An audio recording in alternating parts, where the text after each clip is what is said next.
এই রাফসান শোন, তোর সাথে কিছু কথা আছে। প্রথমত সবাইকে বলছি এখানে প্রচলনের পাঠটা আমি করছি। ভাইয়ার একটু বেশি প্রেশার পড়ে যায় বলে কথকের ভয়েসটা আমি করছি। চলেন গল্পটা শুরু করা যাক। কেবলমাত্র এসএসসির শেষ পরীক্ষাটা দিয়ে বাসার দিকে যাচ্ছি, তখনই পিছন থেকে নীলা ডাক দিয়ে উপরের কথাটা বলল। তার ডাক শুনে ওখানে দাঁড়িয়ে আছে, এক পা এদিক ওদিকও করেনি। সে রাফুর সামনে আসে, দীর্ঘ একটা নিঃশ্বাস নিয়ে বলল। ওই তোকে কখন থেকে ডাকছি, শুনতে পাচ্ছিস না? বয়রা নাকি তুই? আরে, তুই আজ জানিস আমি যে বয়রা। এই দেখ, একদম উল্টাপাল্টা উত্তর দিবি না বলে দিলাম। আমার কিন্তু এখন কথা বলা পছন্দ না। তাতে আমি কি করব? আমি এমনি কথা বলি, বলবো। তোর সমস্যা থাকলে কথা বলতে হবে না। আচ্ছা, তোর যা খুশি তা কর, কিন্তু আমার কিছু কথা ছিল। কথাটা বলে নীলা কেমন যেন হয়ে গেল। লজ্জায় মাথা নিচু করে পা দিয়ে মাটিতে রেখা টানতে থাকে। চমকে যায় রাফু। নীলা কখনো রাফুর সামনে মাথা নিচু করে কথা বলে না। হঠাৎ তার পরিবর্তন দেখেই বলল। বাহ, নীলা নামের মেয়েটার আজ কি হয়েছে? হঠাৎ মাথা নিচু করে কথা বলতেছিস যে? আগে তো এমন কখনো করিসনি। কি হয়েছে বল? আমার না কেমন কেমন লাগছে কথাটা বলতে। দেখ, এত ঢং না করে তাড়াতাড়ি বলে ফেল। তুই তো আগে কখনো এমন করিসনি। হঠাৎ কি হলো? নীলার কণ্ঠ শুকিয়ে আছে, নিচু সুরে বলল। আমি না তোকে ভালোবেসে ফেলেছি রাফু। নীলার মুখে এমন কথা শুনে অবাক হলো। কি বলে মেয়েটা এগোলো? মাথা ঠিক আছে ওর? নিজেকে গুটিয়ে বলল। ওই, তোর মাথা ঠিক আছে তো? নাকি মানসিক ডাক্তার দেখানো লাগবে? না, আমি ঠিক আছি, শুধু জানি আমি তোকেই ভালোবাসি। বলেই নীলা রাফুকে জড়িয়ে ধরে, সাথে সাথে তার কাছ থেকে নিজেকে ছাড়িয়ে নিয়ে সজোরে গালে একটা থাপড় বসিয়ে দিল। গালে হাত দিয়ে দাঁড়িয়ে আছে নীলা, রাগী কণ্ঠে বলল। দেখ, আমি তোকে কখনো এই নজরে দেখিনি। তুই তো আমার চাচাতো বোন। তুই এমনটা ভাবলি কিভাবে? আমি তো তোকে বোন ভাবি, এখনো ভাববো, ভবিষ্যতেও ভাববো। ভেবেছিস তোর আমার বয়স কত হয়েছে মাত্র? এর মধ্যে এসব ভাবতে লজ্জা করে না তোর? আমি এসব কিচ্ছু জানি না, শুধু তোকে চাই। বলে আবার রাফুকে জড়িয়ে ধরতে চেষ্টা করছিল, কিন্তু পারেনি। তার আগে আর একটা থাপ্পড় দিয়ে তার গালে পুনরায় বলে। শোন, তোর কাছ থেকে এটা আশা করিনি। তুই আর আমার সামনে আসবি না। তোর সাথে আমার কথা নেই। তার মধ্যে রাফু রাব্বুর গাড়ি আসে সেখানে, সেটাতে দুজনকে উঠে বসতে হয়। বাসার দিকে যাচ্ছে আর দেখছে নীলা রাফুর দিকে তাকে, চোখ দুটো লাল করে আছে। মনে হচ্ছে এই অপমানের প্রতিশোধ সে নিবে। এই নিয়ে রাফু আর ভাবলো না। কি ভাববো?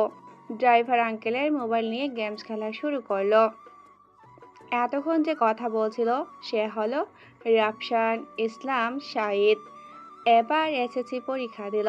পরিবারে তেমন কেউ নেই। রাফসান, আব্বু আম্মু আর একটা বোন। তাদের ছোট পরিবার, কিন্তু মানুষ অনেক। বাসার মধ্যে ঢুকেই প্রতিটা দরজার সামনে গার্ড দাঁড়ানো।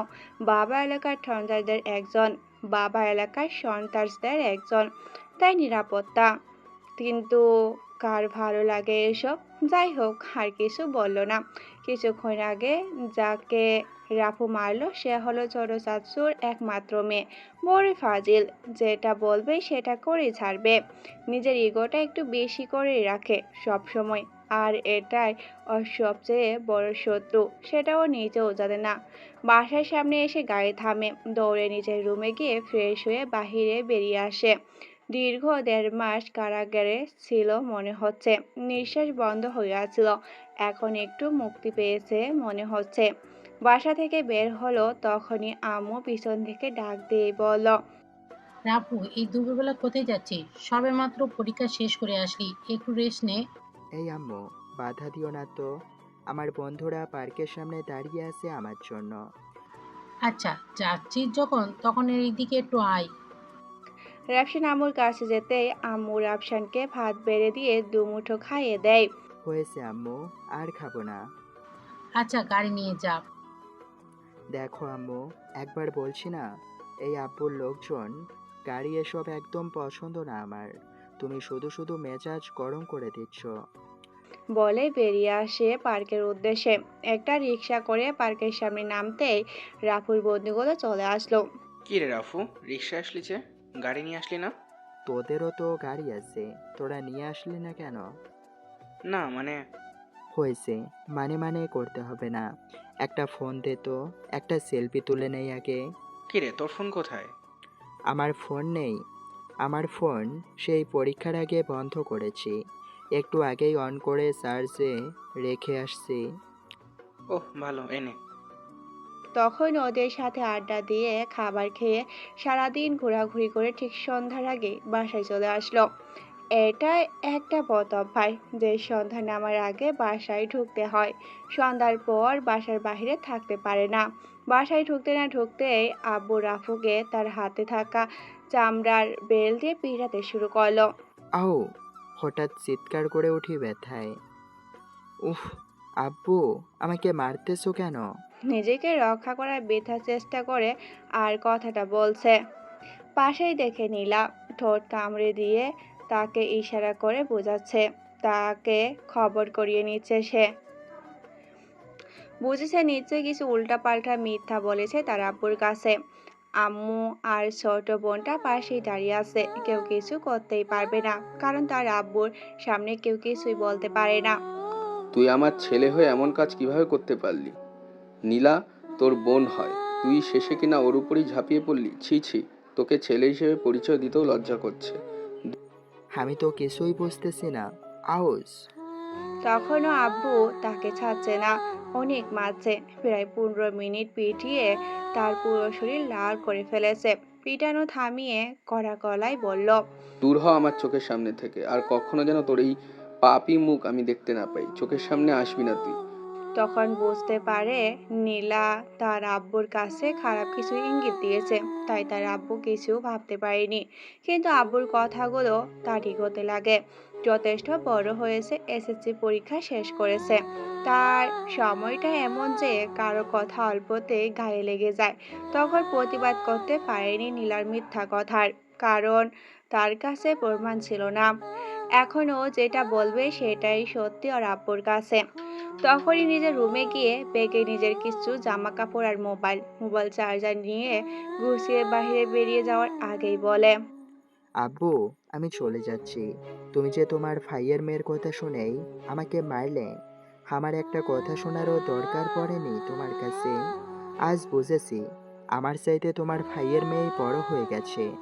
থাকবো না তোমাদের সাথে। যেই বাসায় আমাকে আজ পর্যন্ত কেউ বুঝতে পারেনি, সেখানে থেকে লাভ নেই। একদিন ঠিক বুঝতে পারবে, আমার কোনো অপরাধ ছিল না। তখন শত খুঁজেও আমাকে পাবে না। বলে বাহিরে যাচ্ছে। আব্বু আম্মু খুব চেষ্টা করছিল তাকে আটকে রাখার জন্য, কিন্তু পারেনি। বাহির হওয়ার আগে নীলাকে শরীরের যত শক্তি আছে তা দিয়ে একটা থাপ্পড় দিল। বাসা থেকে বেরিয়ে নিমিষে হারিয়ে গেছে, কেউ খুঁজে পাচ্ছে না। রাফু কামলাপুর রেল স্টেশনে দাঁড়িয়ে এক অজানা গন্তব্যের খোঁজে, যেখানে শুরুটা তাকেই করতে হবে। কামলাপুর রেল স্টেশনে দাঁড়িয়ে এক অজানা গন্তব্য খুঁজছে রাফু। তার জীবন তাকে গড়ে তুলতে হবে আজ থেকে। তাকে যে কোনো বাধার সংগ্রামের মুখোমুখি হতে হয়, তাতেও সে প্রস্তুত। একটি বেঞ্চে বসে ছিল আনমনা হয়ে। একবার ফিরে যেতে ইচ্ছে হচ্ছে, পুনরায় যে চেপে বসে। কিছুক্ষণ পর একটি ছোট্ট 9-10 বছরের ছেলে তার কাছে আসে, ক্ষুধার্ত চোখ মুখ নিয়েই বলল, ভাইয়া, ভাইয়া, 5টা টাকা দেন না। একদিন ধরে কিছু খাই না, দেন না ভাইয়া। ছেলেটাকে দেখে মায়া হলো। তাকে নিয়ে পাশের একটি দোকানে এসে কলা রুটি কিনে দিল। যখন টাকা পরিশোধ করে বাকি টাকাগুলো পকেটে রাখতে যাবে, তখনই ওই ছেলেটাই তার টাকাগুলো ছো মেরে নিয়ে দৌড় দিল। মুহূর্তের মধ্যে বাতাসের সাথে মিশে গেছে সে। সে হতবাক, নিজের মনে মনেই বিড়বিড় করতে করতে বলল, যা, এইমাত্র যে ছেলেটা কিছু খাবার জন্য ছটফট করছিল, পরক্ষণেই এমন কাণ্ড করলো। দুনিয়া সত্যি অদ্ভুত। হ্যাঁ, কি করবে এখন? দিশেহারা সে। ব্যাগের পকেট থেকে 100 টাকা আর চট্টগ্রামের টিকিটটা পায়। মানুষ এমন হয় কি বোধহয় উপকার করার জন্য যে হাত দিয়েছে সে হাতেই বাস ধরিয়ে দিয়ে চলে গেল। সেদিন একটা জিনিস শিখেছে, কাউকে বেশি সাহায্য করতে নেই, অতিরিক্ত বিশ্বাস করতে নেই, তাহলে শুধু বাস ছাড়া আর কিছুই পাওয়া যাবে না। সে তো শুধু ছেলেটাকে সাহায্য করতে চেয়েছিল। তার কাছে কোনো টাকা নেই, বাসায় ফিরে যাব ভাবছে। ব্যাগটা নিয়ে বাসার দিকে রওনা হচ্ছিল, তখনই ব্যাগটা বেঞ্চের সাথে আটকে যায়। সেখানে আটকানোর কথা না এই ব্যাগটা। তাকে হয়তো এই শহরও দূরে ঠেলে দিচ্ছে, তাই চলে যাচ্ছে শহর ছেড়ে। ট্রেনে উঠে মোবাইলটা বের করে দেখে তার বন্ধু আম্মু অনেকবার ফোন করেছে, অনেক অনেক মেসেজ, কিন্তু সেগুলো দেখে আর মায়ে জড়াতে চায় না। যেদিন তার আব্বুর ফুল ভাঙবে সেদিন আসবে, সেদিন তাদের সামনে নিজেকে প্রতিষ্ঠিত করেই আসবে। মোবাইল থেকে সিমটা খুলে তা দিয়ে গেমস খেলে সময় কাটাচ্ছে। চট্টগ্রামে মধ্যরাতে পৌঁছে যায়।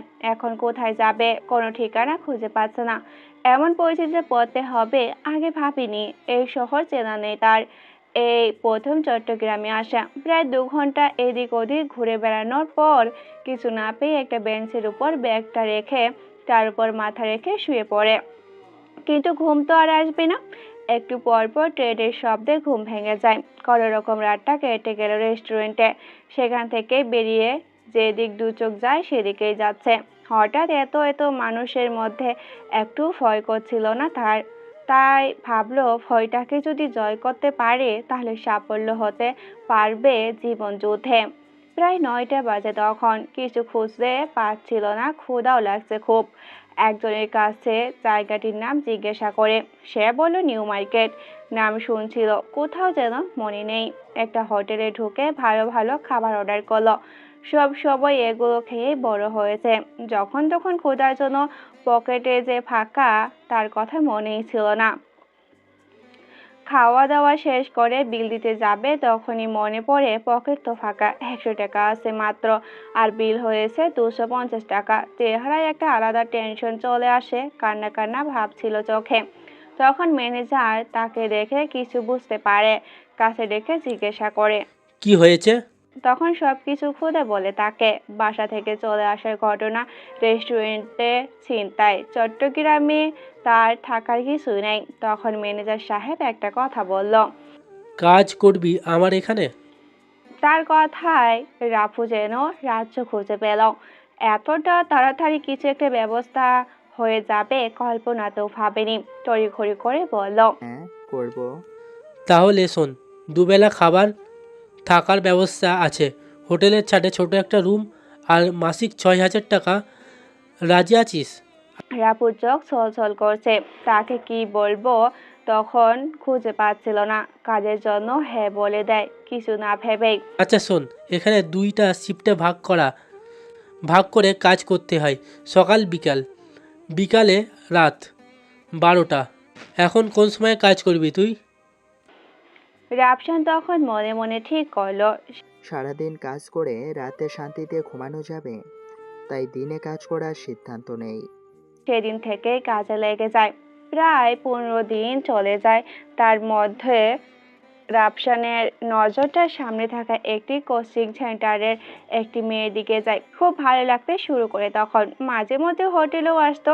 তাকে দেখলে কিছু বলতে পারতো না, হয়তো মনের টান, নয়তো কিসের জন্য বুঝে উঠতে পারছে না। কিন্তু তার দিক থেকে মনটা সরিয়ে নেয়। কঠিন হয় এখন, এটা ভাবলে চলবে না। 2 মাস পরে রেজাল্ট দিবে। এখন হয়তো 2 মাস নেই, 1.5 মাস আছে। তারপরে একটা ব্যবস্থা তো করতেই হবে। রাফসান সেই অবস্থাতেই থাকে না কেন, তার লেখাপড়া ঠিক রাখতেই হবে। দেখতে দেখতে 2টা মাস কেটে যায়। রেজাল্ট বের হয় রাফুর। স্কুলের সবচাইতে বেশি নাম্বারের অধিকারী হয়েছে রাফু। যখন এটা জেনেছিল তখনই ঢাকার উদ্দেশ্যে রওনা হয়। ঢাকা পৌঁছে চুপি চুপি বাসার ভিতরে ঢুকে যায়। রাফুদের বাসার সব গোপন রাস্তা তার জানা, কিন্তু ভিতরে ঢুকে আড়াল থেকে আব্বু আর নীলার কথা শুনতে পায়। নীলা বলে। চাচু, রাফসান তো ভালো রেজাল্ট করেছে, এবার স্কুলের সবচেয়ে বেশি নাম্বারও পেয়েছে। সেদিনের কথা মনে নেই তোর? এমন নির্লজ্জ ছেলের নামও নিতে চাই না আমি, যে তার বাবার নাম মান সম্মানের কথা একটু চিন্তা করতে পারে না। সে কিসের ছেলে? পাশেই ছিল তার মা। বাবার কথা পরে সে বলল। এই তুমি এসব কি বলো? নীলার কথা বিশ্বাস করে আমার এই ছেলেটাকে বাসা থেকে বের করে দিয়েছিলে। নীলা যে সত্যি বলছে সেটার কি প্রমাণ? আমি কিছু শুনতে চাই না তোর কাছ থেকে। সে তো এমনি নষ্ট হয়ে গেছে, খারাপ হয়ে যাচ্ছে বাবার টাকা উড়িয়ে। তোমার টাকা রাফসান নষ্ট করেছে? আমি তো আজ পর্যন্ত দেখিনি। কখনো বাইরে গেলে তোমার গাড়িটুকুও নেয়নি। সে তোমার টাকা নষ্ট করে? সপ্তাহে মাত্র 500 টাকা, তাও কাজে লাগলে। শোনো, বাহানা দিবা না। তোমার ইগোতে লাগছে। সেদিন নীলার কথা শুনে মান সম্মানের ভয়ে রাফসানকে বাসা থেকে বের করে দিয়েছো। দেখবে একদিন তুমিই বলবে তুমি ওকে কত বড় শাস্তি দিয়েছো। রাফু আর তাদের কথা শুনতে পারে না, তার ভিতরে না ঢুকে চলে আসে বাহিরে, চোখের পানি মুছে ফেলে। তারপর স্কুলে গিয়ে কিছু দরকারি কাগজ তুলে পার্কের পাশে এসে বসে। নীলার সাথে তার কিছু বোঝাপড়া আছে, তাই রাফসান জানে নীলা কেমন মেয়ে। নিজেকে গোপন রেখে নীলাকে ফোন করে, তার নিজস্ব কিছু সিক্রেট বলে, এখানে আসতে বলে তাকে। সে রাফসানকে অপেক্ষা করতে বলল 15 মিনিট। করছে অপেক্ষা, সে আসুক। আড়াল থেকে দেখছে সে আসছে, তার সামনে এসে দাঁড়ায়। অবাক সে, তার কাছে এসে গাল দুটোকে লাল করে দেয় থাপড় দিয়ে। কান্না করে দেয় সে, চিৎকার করে বলে, তোর একটা মিথ্যা কথার জন্য আজ আমি পরিবারের থেকে দূরে। যেদিন তুই তোর ভুল স্বীকার করবি, সেদিন না আসা পর্যন্ত আমি আসবো না তোদের সামনে। বলে চলে আসে। তার সাথে আর বেশি কথা বলার ইচ্ছা নেই। নিজস্ব কিছু বন্ধুকে তার পরিবারের সব খোঁজ খবর নিতে বলে। মাঝে মাঝে খোঁজ নেয় সে, তাদের বুঝিয়েছে যে রাফসান খোঁজ নিচ্ছে তা যেন তাদের পরিবারের কেউ না জানে। তারাও সুযোগ ইঙ্গিত দেয়। ওদের সাথে কথা বলে চলে আসে চট্টগ্রাম। রাফসান কোথায় আছে কেউ জানে না, তার বন্ধুরাও না। সেদিন হোটেলে এসে ম্যানেজার থেকে 2 মাসের সব টাকা নিয়ে নেয়। ভাবছিল নেওয়া লাগবে না তার, বাসায় তো চলে যাচ্ছে। পরের দিন সে কোচিং এর মেয়েটাকে দেখে কিরাস, এবার নতুন করে তাকে যেতে দেখে ততটাই মুগ্ধ হয়, চোখ সরে না সেদিক থেকে। কিন্তু কাজ রেখে দেখতেও পারে না তাকে। আজ ভাবলো তাকে দেখবে, কাজ থেকে ছুটি নিয়ে নেয়, কোচিং ছুটি। মেয়েটার পিছু নিল। মেয়েটি রাফসানকে চিনতে পারবে না বোধ হয়। হোটেলে কাজ করার সময় তাদের নাক মুখে মাস্ক পরা থাকে, তাই কখনো রাফসানকে সম্পূর্ণ দেখতে পায়নি সে। আজ তার পিছু পিছু বাসা পর্যন্ত আসে। মেয়েটি হয়তো তার থেকে ছোট হবে, যা দেখে মনে হচ্ছে। সেদিনের মতো তার পিছু ছেড়ে দিয়ে চলে আসে হোটেলে। একটি ভালো কলেজে এডমিশন নিতে হবে, তার জন্য প্রস্তুতি নিচ্ছে। সারাদিন কাজ করে রাতে একটু আধারে পড়ালেখা করলো।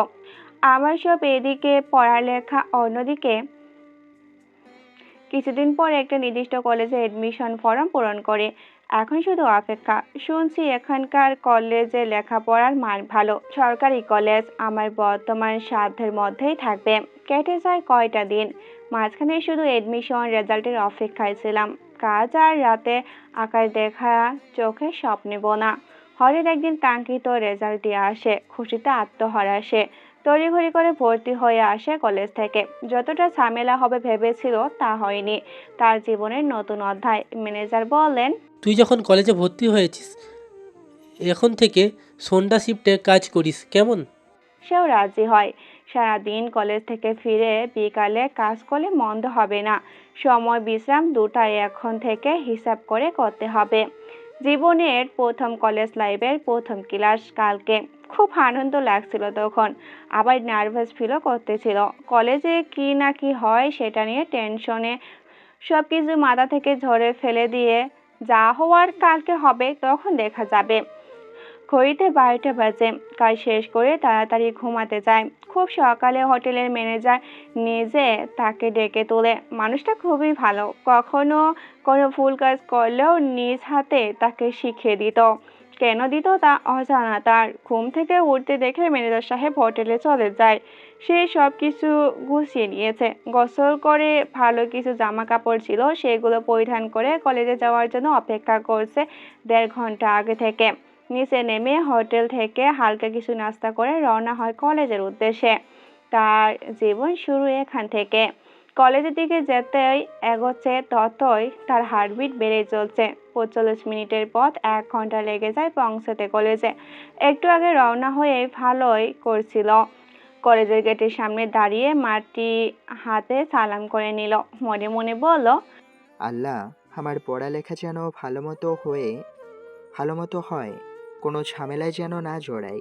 বলেই কলেজ গেট দিয়ে প্রবেশ করব, তখনই কোনো এক দ্রুতগামী ট্রাক, না ভুল হয়েছে, দ্রুত হেঁটে যাওয়া একটি মেয়ের সাথে ধাক্কা খেয়ে পড়ে যায়। আউস, এটা মেয়ে নাকি রেলগাড়ি? কথাটি মনে মনে বলে যখন উঠব তখনই মেয়েটির দিকে চোখ যায়। আমার চোখ কপালে উঠে যায়। সে কি স্বপ্ন দেখছে না তো? এটা স্বপ্নই মনে হয়। না, এটা স্বপ্ন না, এটা তো সেই মেয়ে তাকে কোচিং থেকে ফলো করতো। আজ তাকে হলুদ পরীর মতো লাগছে। ইস, আজ আবার ক্রাশে পরিণত হলো সে। এদিক সেদিক তাকিয়ে মেয়েটি বলল, সরি ভাইয়া, আমি দেখতে পারিনি আপনাকে। সে তো তার দিকে হা করে এক নজরে তাকিয়ে আছে। চারিদিকের হুঁশ জ্ঞান নেই তার। বাংলা সিনেমার মতো তার মনের মধ্যে গান বাজা শুরু করেছে। পড়ে না চোখের পলক, কি তোমার রূপের ঝলক, দোহাই লাগে মুখটি তোমার, একটু আঁচলে ঢাকো। সামনে আর এগোতে পারলো না গানটা। তার মধ্যেই আমি আবার স্বাভাবিক হয়ে দেখি মেয়েটা সামনে নেই। তাড়াতাড়ি উঠে পড়লাম, বিড়বিড় করে বললাম, এই যা, গানের চক্করে তো মেয়েটার নামই জানা হলো না। আর কোন ইয়ারে পড়ে তাও না। যদি সিনিয়র হয় তাহলে তো ডাবল ক্রাশ, ডাবল বাসে পরিণত হবে।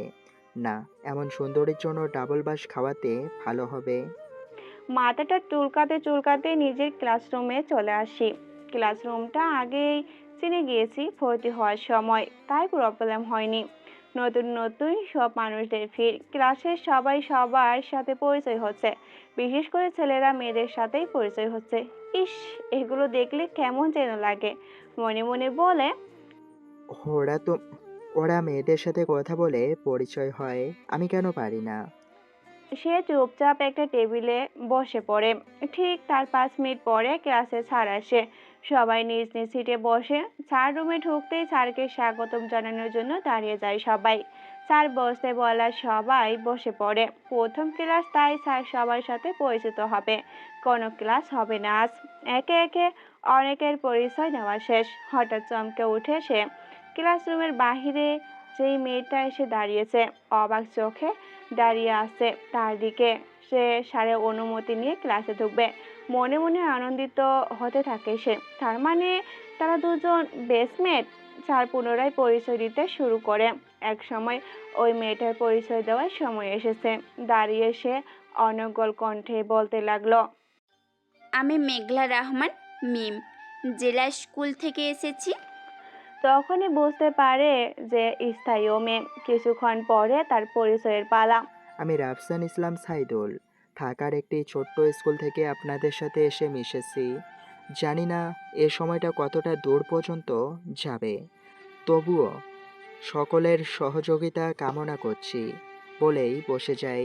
স্যার তার পরিচয় পর্ব চালিয়ে যান। এই সময়টুকু রাফসান মিমের দিকে তাকিয়ে থাকে। স্যার চলে যাওয়ার পর রাফসান পাশে দুজনের সাথে পরিচয় হয়েছে। একজন হলো শিমুল, অন্যজন হলো আব্দুল্লাহ।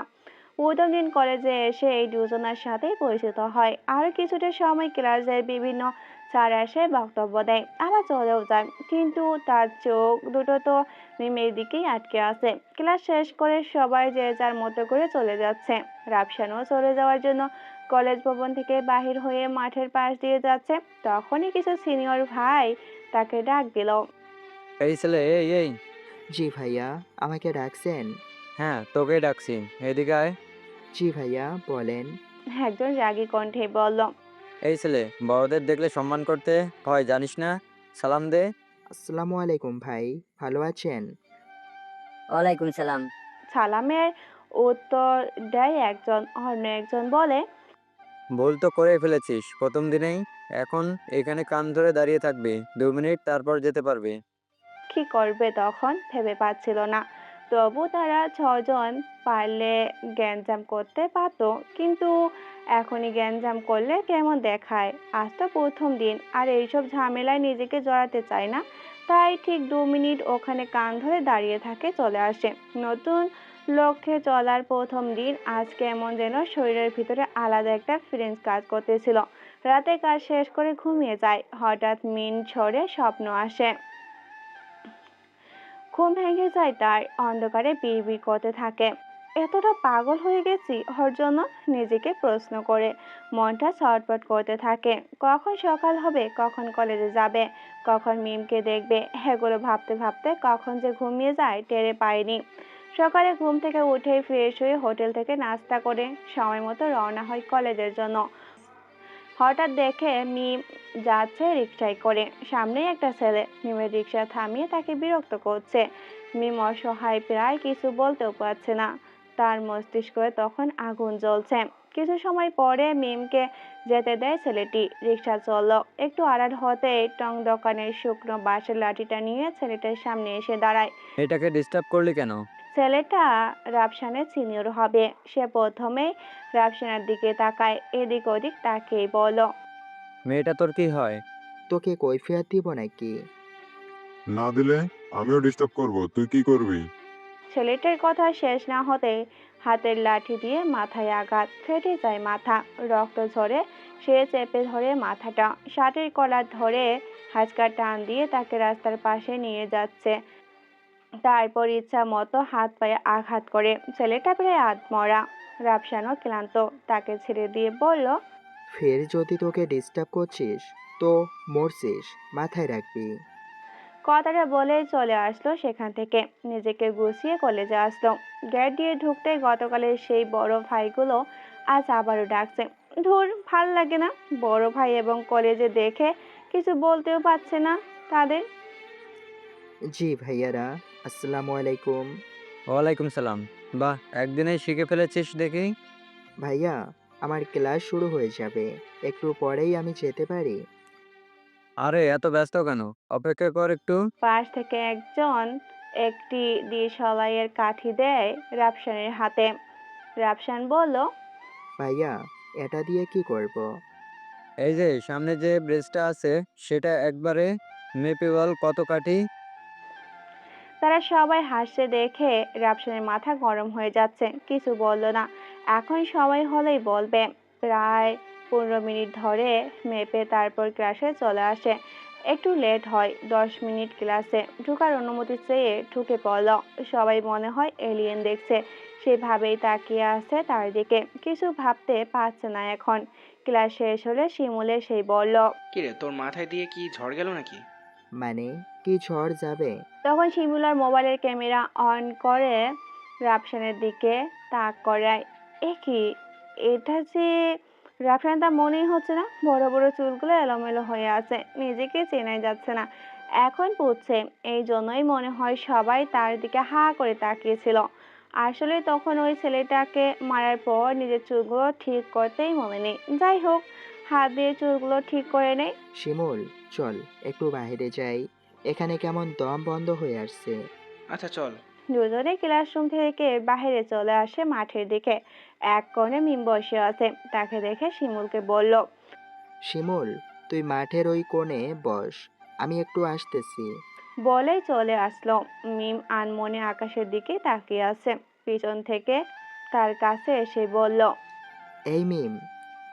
এই শোনো না, প্রতিদিন ভালোবাসার নতুন নতুন গল্প পেতে ও শুনতে চাইলে আমাদের আলোর ডায়েরি চ্যানেলটি সাবস্ক্রাইব করে পাশে থাকা বেল আইকনটি বাজিয়ে দিও, কেমন? পিছনে এসে দাঁড়িয়ে মিমকে ডাক দেই। মিম। পিছনে ফিরে তাকায় সে। রাফসানকে দেখে বলল, জি বলুন। হানমনে একা একা কি করো এখানে? কৈফিয়ত দিতে হবে আপনাকে? তা নয়, তোমার বান্ধবীদের দেখছি না যে। ওরা ঘুরতে গেছে, আমার আবার এসব ভালো লাগে না, তাই একা একা বসে থাকি। একা একা বসে থাকতে ভালো লাগে নাকি কারো? আমি একা একা বসে থাকতে পছন্দ করি, তাই এনজয় করি সময়টাকে। তুমি সবার সাথে সময়টাকে এনজয় করার ফিলিংসটা বুঝলে না। বুঝলে নয়, বুঝলে এমন করে বসে থাকতে না। হ্যাঁ, হয়তোবা। তার কথা শেষে চুপ হয়ে যায় রাফসান। মনের মধ্যে একটা কথাই ঘুরপাক খাচ্ছে, বলবো কি বলবো না সেটাই ভেবে পাচ্ছে না। কিছুক্ষণ সেখানে চুপচাপ আছে। রাফসানের চুপ থাকা দেখে মিম বলল, আপনি কি কিছু বলবেন আমাকে? হ্যাঁ, হ্যাঁ বলতে তো এসেছিলাম। তবে আগে একটা কথা বলো, আমরা বেস্টমেট। আপনি আপনি না করে তুমি করে বললেই পারো। আচ্ছা, তুমি করেই বলবো। এখন কি বলতে এসেছিলে, বলো। তাকে কি করে বলবো বুঝতে পারছে না। আমতা আমতা করে বলতে লাগলো, না মানে ইয়ে, তোমার না মানে এর অর্থ কি বলবা আমাকে? না আসলে তা না। তাহলে কি? তুমি কি আমার বন্ধু হবে? কথাটা বলতেই বুকটা হালকা হয়ে আসলো। সরাসরি বন্ধুত্বের প্রপোজাল, সাহস জমানোটা তার পক্ষে একটু কষ্টের ছিল। ভেবেছিল মিম অন্য কিছু বলবে, কিন্তু সে চমকে দেয় রাফসানকে। বলল, উম, হতে পারি, কিন্তু একটা শর্তে। এখানেও শর্ত? হ্যাঁ, শর্ত অনুযায়ী বন্ধু হতে চাইলে 1 প্রেস করো, না চাইলে 2। আমি নির্দ্বিধায় এক প্রেস করব। তুমি বুঝতে পেরেছো নিশ্চয়? হ্যাঁ, তাহলে শোনো, প্রথমে তোমার ওই বড় বড় চুলগুলো কেটে আসবে। দ্বিতীয়ত, দূরত্ব বজায় রাখবে। আর হ্যাঁ, মোটেও অ্যাডভান্টেজ নেওয়ার কথা মাথায়ও আনবে না। বাকিগুলো পরে বলবো। মানে এই তোমার একটা শর্ত? এটা রীতিমতো বাটপাড়ি হলো না? জি না, তুমি শর্তে রাজি না থাকলে আসতে পারো। এমনিতেও তুমি পাগল, আর একটা পাগলের সাথে কোনো মেয়েই বন্ধুত্ব করবে না, তাই না? কি আমি পাগল? জি হ্যাঁ, তুমি এখন আস্ত একটা পাগল। বিশ্বাস না হলে আয়নায় একবার নিজের চেহারা দেখে তারপর বলো যে তুমি এখন মানুষের রূপে আছো নাকি। আর হ্যাঁ শোনো, কাল যদি চুল না কেটে আসো তাহলে বন্ধুত্ব করার আশা ছেড়ে দিতে হবে, বলে দিলাম কিন্তু। এখন চলো, ক্লাসের সময় হয়ে আসছে, ক্লাসে যাই। মিম উঠে দাঁড়ায়, ব্যাগ কাঁধে নিয়ে রওনা হয় ক্লাসের দিকে। এতক্ষণ বসে থেকে শিমুলের কথা ভুলেই ছিল। হঠাৎ মনে হতেই মিমকে বলল, এই মিয়া, তুমি ক্লাসে যাও, আমি আসতেছি একটু। আচ্ছা, তাড়াতাড়ি চলো, এসো, ক্লাস শুরু হয়ে যাবে এক্ষুনি। মিমের সামনে থেকে চলে আসে শিমুলের কাছে। ও বসে আছে ওই কোণে। সরি দোস্ত, একটু কথা বলতে শুরু করেছিলাম, কখন যে সময় চলে গেল বুঝতেই পারিনি। আরে ভাই, বন্ধুর কাছে সরি বলতে নেই। বন্ধু মানে দোস্ত। তুই 1 মিনিট দাঁড়া, আমি সারাদিন নাও আসতে পারি। ধরো, এমন হয় নাকি? হ্যাঁ, বন্ধু এমনই হয়। একজন আরেকজনের জন্য নিজেকে ত্যাগ করার নামই বন্ধু। আর কথা শেষে রাফসান কিছু বলল না। হাসাহাসি করে কিছুক্ষণ। তখনকার ক্লাসটা গ্যাপ যায় তাদের। কখন যে সময় গেল ক্লাসের কথা মনেই ছিল না। হঠাৎ ঢাকায় থাকা এক বন্ধু ফোন করে তাকে। শিমুলের থেকে একটু দূরে এসে বলল, হাই রিমন, কেমন আছিস? রিমন রাফসানের প্রশ্নের উত্তর না দিয়ে করুণ কণ্ঠে বলল, ভাই, একটা কাজ হয়ে গেছে। বুঝতে পারিনি কিভাবে হলো। কি হয়েছে? যেই পিস্তলটা আমার নামে রেখেছিলি সেটা হারিয়ে গেছে দোস্ত। রাফসান তার কথা বিশ্বাস করেনি। পুনরায় বলল, কি হয়েছে সত্যিটা বল। কিছুক্ষণ চুপ থাকে রিমন, তারপর বলে, ভাই আমাকে ক্ষমা করিন, প্রচণ্ড টাকা দরকার ছিল। এক বড় ভাই তোর পিস্তলটা দেখে পছন্দ হয়েছে, সে এটা নিয়ে গেছে। চুপ থাকলো। তার কথা শুনে বিড়বিড় করে বলল, আচ্ছা, প্রবলেম নাই, চিন্তা করিস না, ভালো থাকিস, বাই। বলেই ফোনটা কেটে দেয়। বাবার থেকে লুকিয়ে রাখা জীবনের প্রথম পিস্তলটা আর শেষ হয়ে গেল। হয়তো পিস্তলটি চাইনি আমি মাস্তানি করি। বাবার কারবার থেকে চুরি করে রেখেছিলাম। বাবা একজন আন্ডারওয়ার্ল্ডের মাফিয়া ছিলেন, তার থেকেই রেখেছিলাম। অবশ্য তার বিষয়ে কথা না বলি। শিমুলকে বললাম, চল ক্লাসে যাই, এখানে ভালো লাগছে না। আমি আর শিমুল ক্লাসের দিকে যাচ্ছি। সামনে সিনিয়র ভাইদের দল। মিমের বান্ধবীদের ইপটিজিং করছি। কেউ কেউ আমাদের মুখে সিগারেট ধরছে, কেউ আবার হাতে চিমটি কাটছে। এইসব সহ্য হচ্ছিল না আমার। শরীরের ভিতরে আগুনের লাভা দাও দাও করে ফুটছে। সামনের দিকে এগোচ্ছি আমি। কিছু একটা হবে। তখন সেখানে কলেজের প্রিন্সিপাল উপস্থিত। বড় ভাইদের দল ছিন্ন ভিন্ন হয়ে ছিটিয়ে ছিটিয়ে ছিন্ন ভিন্ন হয়ে ছড়িয়ে ছিটিয়ে গেছে। আমার আর কিছু করা হলো না আজকে, শুধু শুধু ঝামেলায় জড়িয়ে লাভ নেই। সেদিন আর ক্লাস করা হয়নি। ওখান থেকে পিছু ফিরলাম বাসার দিকে। হোটেলে ফেরার আগে চুলগুলো ছোট করে নেই। হোটেলে আসতেই সবাই হা হা করে তাকিয়ে আছে তার দিকে। কেউ কেউ মজা করছিল তাকে দেখে। এর কারণ অবশ্য অনেকেই আগে চুল কাটতে বলেছিল, কাটেনি। হঠাৎ পরিবর্তনে তাদের কিছু বলবার নেই। আমার এটাই জীবন। সবার মাঝে থেকে নিজেকে লুকিয়ে বাঁচাতে চাইছি এখন। হয়তো এর থেকে হাজার গুণ বেশি ভালো থাকতে পারতাম পরিবারের সাথে, কিন্তু সেখানে যে একটা দেয়াল তৈরি হয়েছে এই নীলার জন্য। বাবা আমাকে খারাপ ছেলে ভাবে এখন। আসলে আমার তো দোষই ছিল না। নীলাকে একদিন এর ফল ভোগ করতেই হবে। কথাগুলো ভাবছি, ভাবতে ভাবতে কখন যে চোখের কোণে পানি জমলো বুঝতেই পারিনি। মুছে নিলাম সেগুলো। পুনরায় কাজ করা শুরু করি। বিকেল 5টা থেকে রাত 12টা পর্যন্ত কাজ করতে হয় এখন। এটা অভ্যাস হয়ে গেছে। এতই আনন্দ খুঁজে পাই আমি। নিজের ইনকাম করা টাকা দিয়ে নিজেকে সাফল্যের দিকে নিয়ে যাব, এটা গৌরবের কথা নিজের কাছে। কাজ শেষে ক্লান্ত ভরা শরীর নিয়ে বিছনায় শুতেই ঘুম জড়িয়ে যায় চোখে। সকাল হওয়ার পরে আমার একটাই রুটিন, ফ্রেশ হয়ে হোটেল থেকে নাস্তা করে হেঁটে হেঁটে কলেজে যাওয়া। আজকেও তাই করলাম। কলেজের গেট দিয়ে ঢুকতেই মিম আমার সামনে লাফিয়ে অদ্ভুত শব্দ করলো। হঠাৎ তার পাগলামো দেখে একটু সরে আসতে একটু শব্দ করলো। ও মা, ভূত ভূত ভূত! আমার ভয় পাওয়া দেখে সে হেসে ফেললো। অদ্ভুত তার হাসি। আমি ক্রমশই তার প্রতি দুর্বল হচ্ছি ভিতর থেকে। সে বুঝতেও পারে না। করুণ চোখে তার দিকে তাকিয়ে বললাম, এই হাসবা না একদম। এই হাসবা না একদম। আমি এমনি ভয় পাই অনেক। তুমি যে এতটা ভীতু আগে জানতাম না। এখন হাসি থামাও। এখন বলো, আমার প্রপোজালের কি ভাবলে? বন্ধুত্বের বিষয়টা গতকালই সেট হয়ে গেছে, যখন তুমি নির্দ্বিধায় ওয়ান চেপেছিলে। তার জন্য কি আজ এমন ফাজলামো করলে? একটু হলেই তো মরে যেতাম ভয় পেয়ে। হইছে, এইটুকুতে কেউ মারা যায় না, বুঝলে? বাঁদর কোথাকার। একটা বিষয় কি জানো? কি? তুমি হলে আমার জীবনে প্রথম কোনো ছেলে বন্ধু। গার্লস স্কুলে পড়ালেখা করেছি, ছেলেদের ছায়াও দেখিনি সেখানে।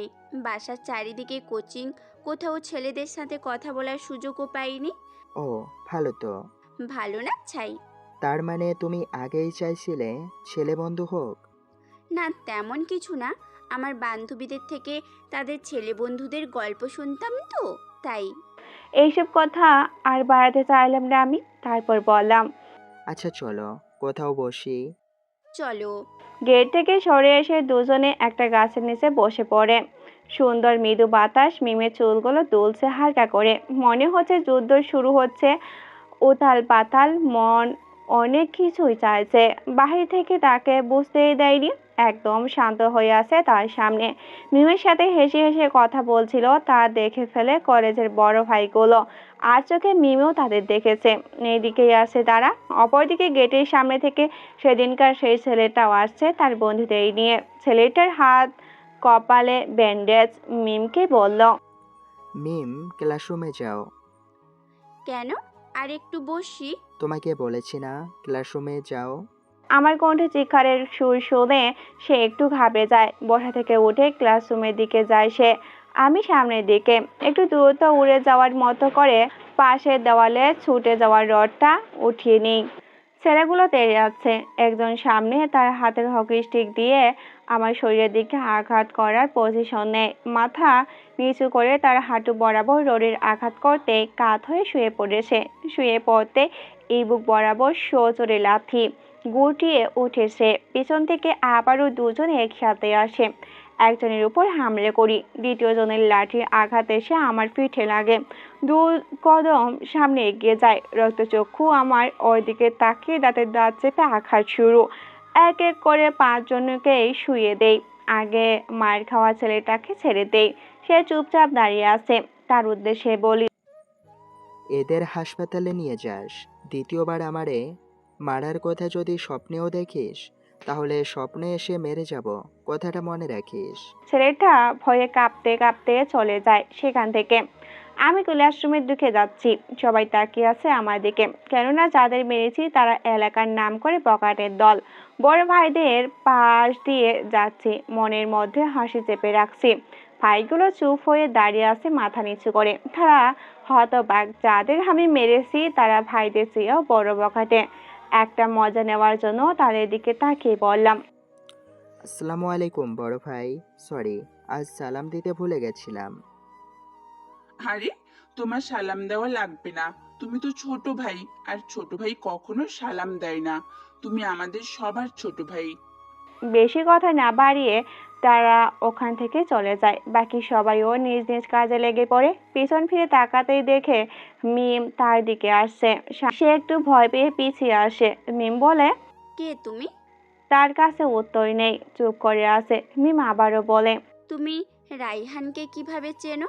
তাছাড়া তোমাকে বা ওকে দেখে মনে হলো তোমাদের মধ্যে আগেও মারামারি হয়েছে, কিন্তু কেন? রায়হানকে? একটু আগে যে হাতে কপালে ব্যান্ডেজ নিয়ে আসলো সে রাইহান। আমাকে বিরক্ত করতো বেশ কিছুদিন। না, আমি চিনি না রায়হানকে। সে আমার কোনো ক্ষতি করেনি, তবে একজনকে ডিস্টার্ব করছে তাই মেরেছিলাম একা পেয়ে। তবে সে যে আজ আমাকে মারতে আসবে তা নিশ্চিত ছিলাম। কোনো এলাকার পাতিমাস্তানগুলো সহজে হার মেনে নেয় না। তাহলে তুমি কে? আমি মানুষ।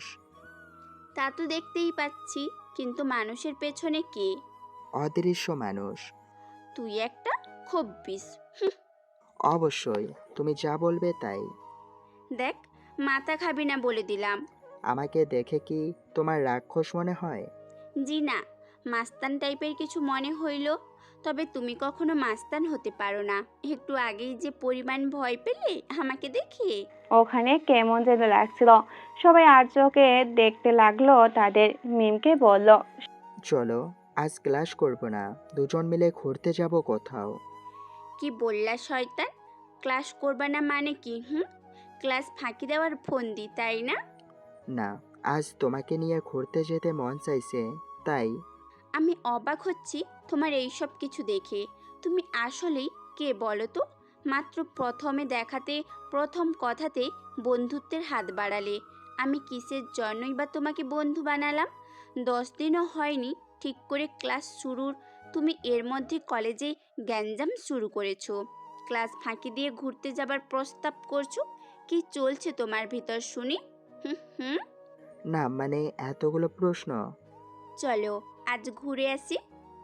সত্যি অবাক হয় মেয়েটির কিউরিসিটি দেখে, কিন্তু কোনো প্রশ্নের উত্তর জানার আগ্রহ নেই। এখানে প্রশ্ন করে থেমে গেছে, অন্যথা ঘুরতে যেতেও রাজি হয়। মেয়েটির মাথায় কি চলছে বুঝতে পারছে না। তখন সে রাফসানকে অবাক করে দিয়ে বলে, আরে বাবা, সত্যি যাব। চলো তো, এত ভাবতে হবে না। একটু ওয়েট, আমার দুইটা বন্ধুকে ডাক দেই, ওদেরও নিয়ে যাব। ওকে। তখন ফোনটা বের করে আব্দুল্লাহ শিমুলকে ফোন করে নিচে আসতে বলে। তারা আসলে মিমের সাথে পরিচয় করিয়ে দেয়। মিম, এই হচ্ছে শিমুল আর আব্দুল্লাহ, আমার কলেজ লাইফের প্রথম বন্ধু। শিমুল, আব্দুল্লাহ, এই হচ্ছে তোর ভাবি। শব্দটা মুখের মধ্যে চেপে গেছে। ফের বললাম, এই হচ্ছে মিম, আমার বন্ধু। চারজন একসাথে একটি নদীর তীরে। রাফসান ওদের দুজনকে চোখের ইশারায় বলে সামনে হেঁটে যেতে। তারা তাই করে। রাফসান আর মিম তাদের পিছু পিছু হেঁটে যাচ্ছে। কিছু কিছু সময় তাদের বুঝে ওঠার আগেই ফুরিয়ে যায়। তেমনি কলেজ টাইমও শেষ। নদীর তীরে মিমকে একটা রিকশায় তুলে দিয়ে রাফসান হেঁটে চলে আসলো তার রাজপ্রাসাদ হোটেলের ছাদে তার চিলে কোঠায়। একটু পরে কাজের সময় শুরু।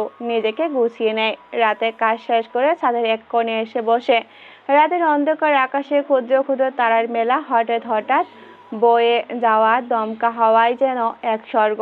যেখানেই শুয়ে প্লে লিস্টের সবচেয়ে পছন্দের গানটি শুনতে শুনতে ঘুমিয়ে যায়। ছাদের পাশে গ্রিল থাকায় নিচে পড়ে যায়নি। সকাল সকাল ঘুম থেকে ওঠে। সকালে চোখ মেলতে পারছে না আমি। প্রচন্ড পরিমাণে জ্বর চলে আসছে শরীরে। শরীর ফুলে গেছে মশা মাছির কামড়ে। ছাদ থেকে কোনোভাবে রুমে আসলো। হাঁটতে পারছে না, কষ্ট হচ্ছে খুব। বিছানায় উঠে যাবে ঠিক তখনই জ্ঞান হারায়। তারপর রাফসানের সাথে কি কি হয়েছে বুঝতে পারেনি। যখন জ্ঞান ফিরে তখন নিজেকে হাসপাতালের বেডে অনুভব করে। প্রায় 3 ঘন্টা অজ্ঞান ছিল, শরীরটা এখনো কেমন যেন করছে। জ্বর হালকা কমেছে। পকেটে ফোন ছিল, বের করে দেখে একটি আননোন নাম্বার থেকে 99+ মিস কল এসেছে। শিমুলও কয়েকবার ফোন করেছিল, হুঁশ নেই কিভাবে রিসিভ করব তাদের ফোন। প্রথমে আননোন নাম্বারে কন্ট্যাক্ট করার জন্য ডায়াল করে। আসসালামু আলাইকুম, কে বলছেন? এই নাম্বার থেকে 2 ঘন্টা আগে 99+ ফোন কল আসছিল, তাই জানতে চাচ্ছি কে আপনি? হারামি, কই ছিলি এতক্ষণ? ফোন রিসিভ করস নাই কেন? সুন্দরী একটি কণ্ঠস্বরে একটি মেয়ে কথাটি বলল। সে চিনতে পারেনি তাকে, ফের বলল, আসলে আমি আপনাকে চিনতে পারিনি, কে বলছেন? তুই আমাকে চিনিস না? সরি, আপনাকে চিনতে পারলাম না। আমার নাম্বার দেখেও চিনতে পারছিস না আমি কে? মেয়েটির কণ্ঠ একটু নরম হয়ে আসলো, কেমন যেন সুর বদলে গেছে। তারপর বলল, আমি যদি চিনতেই পারতাম তাহলে কি এমন করে বলতাম নাকি? আমার কণ্ঠ শুনেও চিনতে পারছিস না আমাকে? এখন কেমন যেন লাগছিল তার কথা শুনে। কে হতে পারে এমন যে রাফসানের ফোন দিয়ে এমন কথা বলছে? হয়তো রং নাম্বার হবে, অন্য কেউ ভাবছে হয়তো রাফসানকে। আমি সত্যি বলছি, কিছুতেই চিনতে পারছি না আপনাকে, কিছুতেই চিনতে পারতেছি না আপনাকে। আপনি মনে হয় রং নাম্বারে ডায়াল করছেন। আমার জীবনে আজ পর্যন্ত কোনো মেয়ের সাথে আমার ফোন নাম্বার শেয়ার করিনি, কেউ ফোনও করেনি। মেয়েটা চিৎকার করে উঠল, রাফসান, তুই আমার কণ্ঠ চিনতে পারিস নাই, আমার নাম্বারটাও সেভ করিস নাই। তুই না আসলেই একটা হারামি কুত্তা। তুই সামনে আসিস পারলে, তখন দেখবি। হবাক তুই, আমি, এ তো মিম। মিম তুমি? কি বলবো? রাফসানের মুখ থেকে কথাই বের হচ্ছে না। মিম রাফসানকে ফোন দিল ভাবতেই পারছে না। মিমের থেকে ওর নাম্বারটা নেওয়া হয়নি তার। ফোনে সবার কণ্ঠে কেমন যেন গুলিয়ে ফেলার মতো। সরি সরি সরি, একদম মাথায় ছিল না তুমি যে আমাকে ফোন দিবে, কখনো ভাবিনি। সরি মিম। হইছে, আর সরি বলতে হবে না। কলেজে আয়। আচ্ছা আসতেছি। বলে হসপিটালের বেড দিয়ে নামতে যাবে, শরীরে শক্তি পাচ্ছে না। তখনই তার খেয়ালে আসে যে সে তো অসুস্থ। পুনরায় মিমকে ফোন করে বলল, হ্যালো মিম, হ্যাঁ বলো। আমি না কলেজে আসতে পারবো না আজ। কি হয়েছে তোমার? মাত্রই তো বললে আসতেছি, এক্ষুনি বলো আসতে পারবা না কেন? না, কিছু হয়নি, তো আসতে পারবো না, একটু কাজ আছে। দেখো, বলো কি হয়েছে তোমার। আমার কাছে মিথ্যে বললে খবর আছে কিন্তু। আসলে আমি এখন হাসপাতালের বেডে শুয়ে আছি, সামান্য জ্বর হয়েছে। মানে কি বলো? কোন হাসপাতাল? তাড়াতাড়ি বলো। হাসপাতালের নামটা বলে ফোনটা কেটে দেয়। রাফসানও আর ফোন দিল না, শুয়েছিল। 30 মিনিট পরে মিম হাসপাতালে উপস্থিত। এসে কিছু বলল না, কিছুক্ষণ রাফসানের পাশেই বসেছিল। তুমি না সত্যি একটা গাধা। আমি আবার কি করলাম? আচ্ছা নিজের খেয়াল রাখতে পারো না, এমন জ্বর বাঁধিয়ে রাখছো। শোনো, নিজের একটু খেয়াল রাখো। আর শোনো, আমার বাসায় চলে যেতে হবে, আম্মু কিন্তু চিন্তা করবে। আচ্ছা সাবধানে যেও। মিম চলে যাচ্ছে। রাফসান প্রায় অর্ধেক সুস্থ হয়ে গেছে তাকে দেখে। বিকেলে পুরো সুস্থ লাগছিল, তাই চলে আসে তার ছোট্ট ছিল কোঠায়। একেবারে ছোট্ট একটা রুম। কোনোভাবে কষ্ট করে চলে যায় তার। হোটেলের ম্যানেজার তাকে 2 দিন রেস্ট নিতে বলল। রাফসানের রুমের মধ্যে একটা এক ঘুমের সকাল। তারপর মন চাইলো কলেজে যেতে, তাই শিমুলকে ফোন দিয়ে কলেজে আসতে বলে। তারপর সেও চলে যায়। কলেজের গেট দিয়ে ভিতরে যেতেই শিমুল, মামা চলে আসছো? তোর কি মনে হয় আমি এখনো ঘুমিয়ে আছি? তুই এমন কথা বলিস কেন? আরে বাদ দে, একটা মেয়ে পছন্দ হয়েছে রে। কি বলিস শিমুল্লা? আরে ভাই চেতস কে? মেয়েটাকে সত্যি পছন্দ হয়েছে, আমাদের সাথেই পড়ে। হালা লুচ্চা, এই নিয়ে 17টা মেয়ে পছন্দ হয়েছে তোর মাত্র 4 দিনে? ভাই এটা ফিক্সড, দেখা যাবে ফিক্স নাকি। নামটা কি বল আগে? সীমা। নামটা বলে শিমুলের মুখ লজ্জায় লাল হয়ে আসছে। রাফসানের হাসি পাচ্ছে খুব। ভাই, শেষ পর্যন্ত সীমা। মনে আছে কলেজের প্রথম দিন সীমা একটি ছেলেকে যে মার দিছিল, তা তো দেখছিস। তারপরেও এরকম একটা বদমেজাজি রাগী মেয়ের প্রেমে হাবুডুবু খাচ্ছিস। কি বলিস ভাই? প্রেম কি ক্যারেক্টার দেখে আসে নাকি এমনি এমনি চলে আসে? হ্যাঁ, বুঝেছি। আচ্ছা চল, ক্লাসের সময় হয়ে আসছে বলেই উঠি দুজন। ওই রাফসান, তোর না অসুখ, তুই কলেজে আসছিস কেন? দাঁড়া, আজ তোর একদিন কি আমার কতদিন। পিছন থেকে কেউ একজন কথাটা বলে। পিছনে ফিরতেই দেখে মিম রাগী চোখ নিয়ে রাফসানের দিকে আসছে। তাকে দেখেই রাফসান ওখানে কান ধরে দাঁড়িয়ে পড়েছে। জানে না হলে সে পুরো ক্যাম্পাসে দৌড় করাবে তাকে। রাফসান কানে ধরে দেখে মিম রাগী মুখে হাসি ছড়াছড়ি। ওই, তোমাকে কানে ধরতে কে বলেছে শুনি? না মানে, তোমার রাগী মুখ দেখলে কেমন যেন ভয় হয়, তাই কানে ধরে দাঁড়িয়ে থাকলাম। হইছে, এত ঢং করতে হবে না। এখন বলো, শরীর কেমন? এই তো ভালো, তাই তো তোমাকে দেখতে আসলাম। আমাকে মানে? না, তোমাদের সাথে আড্ডা দিতে। মুখ ফসকে মনের কথা বেরিয়ে আসে। রাফসান চায় না মিম এত তাড়াতাড়ি তার মনের কথা জানুক। ও ভালো তো। আচ্ছা চলো, ক্লাসের সময় হয়ে গেছে। ক্লাসের মধ্যে বসে ছোট্ট এক টুকরো কাগজে লিখলো, আমি তোমাকে ভালোবাসি। তোমাকে গুলুমুলু করে প্রেম করব। তুমি আমাকে ভালোবাসবা? এইটুকু লিখে হাসছে, মনে মনে অনেক হাসি হাসছে। মিমকে লক্ষ্য করে কাগজটা ছুঁড়ে মারে, কিন্তু কপাল খারাপ হলে কি আর করার। মিমের উদ্দেশ্য করে ছুঁড়ে মারা কাগজটা পড়ে সীমার কাছে। খাইছে আমারে। এখন যদি সীমা জানতে পারে আমি এই কাগজ করছি, তাহলে আমার 12টা বাজবে। পাশে শিমুল বসা ছিল, তাই সীমা কিছু জিজ্ঞাসা করলে শিমুলকে দেখিয়ে দিব। সীমা কাগজটা পরে মেঘের গর্জন তুলে চিৎকার করে বলো, ওই কোন হারামি আমার গায়ে কাগজ মারলো কে? তাতে আবার কি লিখছিস? তাড়াতাড়ি স্বীকার করে নে, নয়তো সবাইকে দেখে নিব। ভাগ্যে ছাড় ক্লাসে ছিল না, না হলে আজ কিছু তো হয়েই যেত। আমি তখন হাত দিয়ে শিমুলকে দেখিয়ে দেই। এ মা, শিমুলকে দেখাতে দেরি হয়েছে, কিন্তু শিমুলের কাছে এসে ওর শার্টের কলার ধরে একটু রুমের বাইরে নিয়ে কি করলো বলতে পারি না। 1 মিনিট পর সীমা ভিতরে এসে হাত ঝেড়ে বসছে। আমরা বাহিরে হয়ে দেখি শিমুল বারান্দায় শুয়ে আছে। মনে হয় 1 মিনিটের ডোজটা একটু বেশি দিয়ে ফেলছে। আমি তাড়াতাড়ি গিয়ে শিমুলকে তুলি। ভাই, বেশি ব্যথা পাইছিস? ডাক্তার দেখানো লাগবে। ভাই, কোথায় কোথায় মারছে বল না। এই কোন হালায় এমন কাজ করছে আগে বল। আরে ভাই, চেতিস কেন? একটু শান্ত হয়ে ধীরে ধীরে সব ঠিক হয়ে যাবে। না, আমার জানা দরকার ওই হারামিটা কে যে আমার এত বড়। শিবিরের কথা শেষ না হতেই পাশ থেকে আব্দুল্লাহ রাফসানকে দেখিয়ে দিল যে কাজটা রাফসানই করেছে। রাফসান ওখান থেকে দৌড় দিবে, তখনই শিমুল তাকে জড়িয়ে ধরে।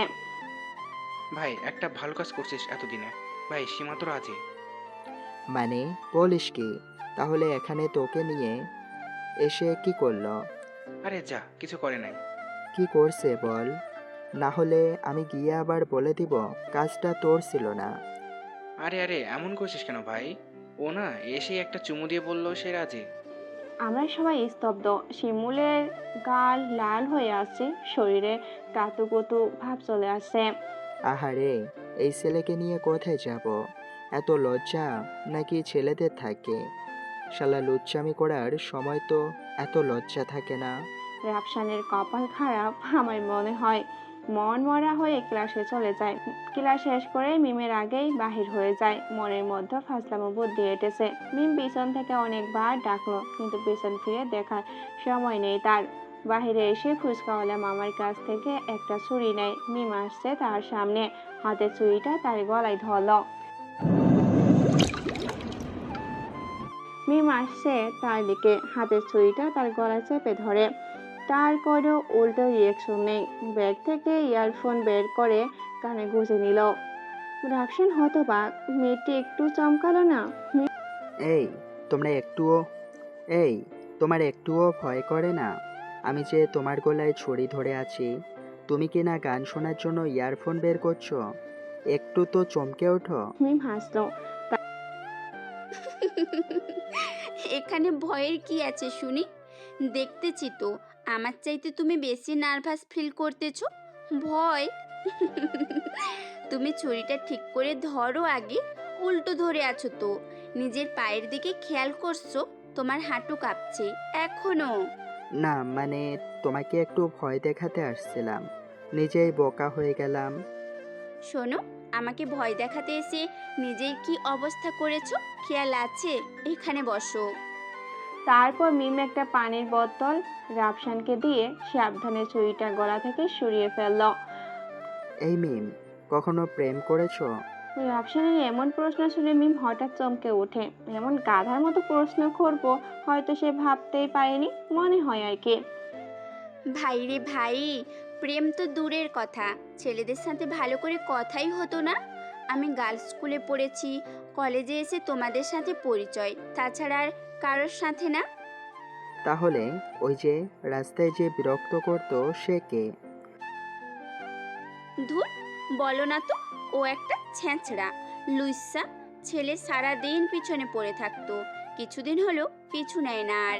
যাক, ভালোই হয়েছে, একটা আপদ বিদেয় হয়েছে। কি যেন একটু বলবো ভাবছিলাম, তোমাকে মনে করতে পারতেছি না কেন।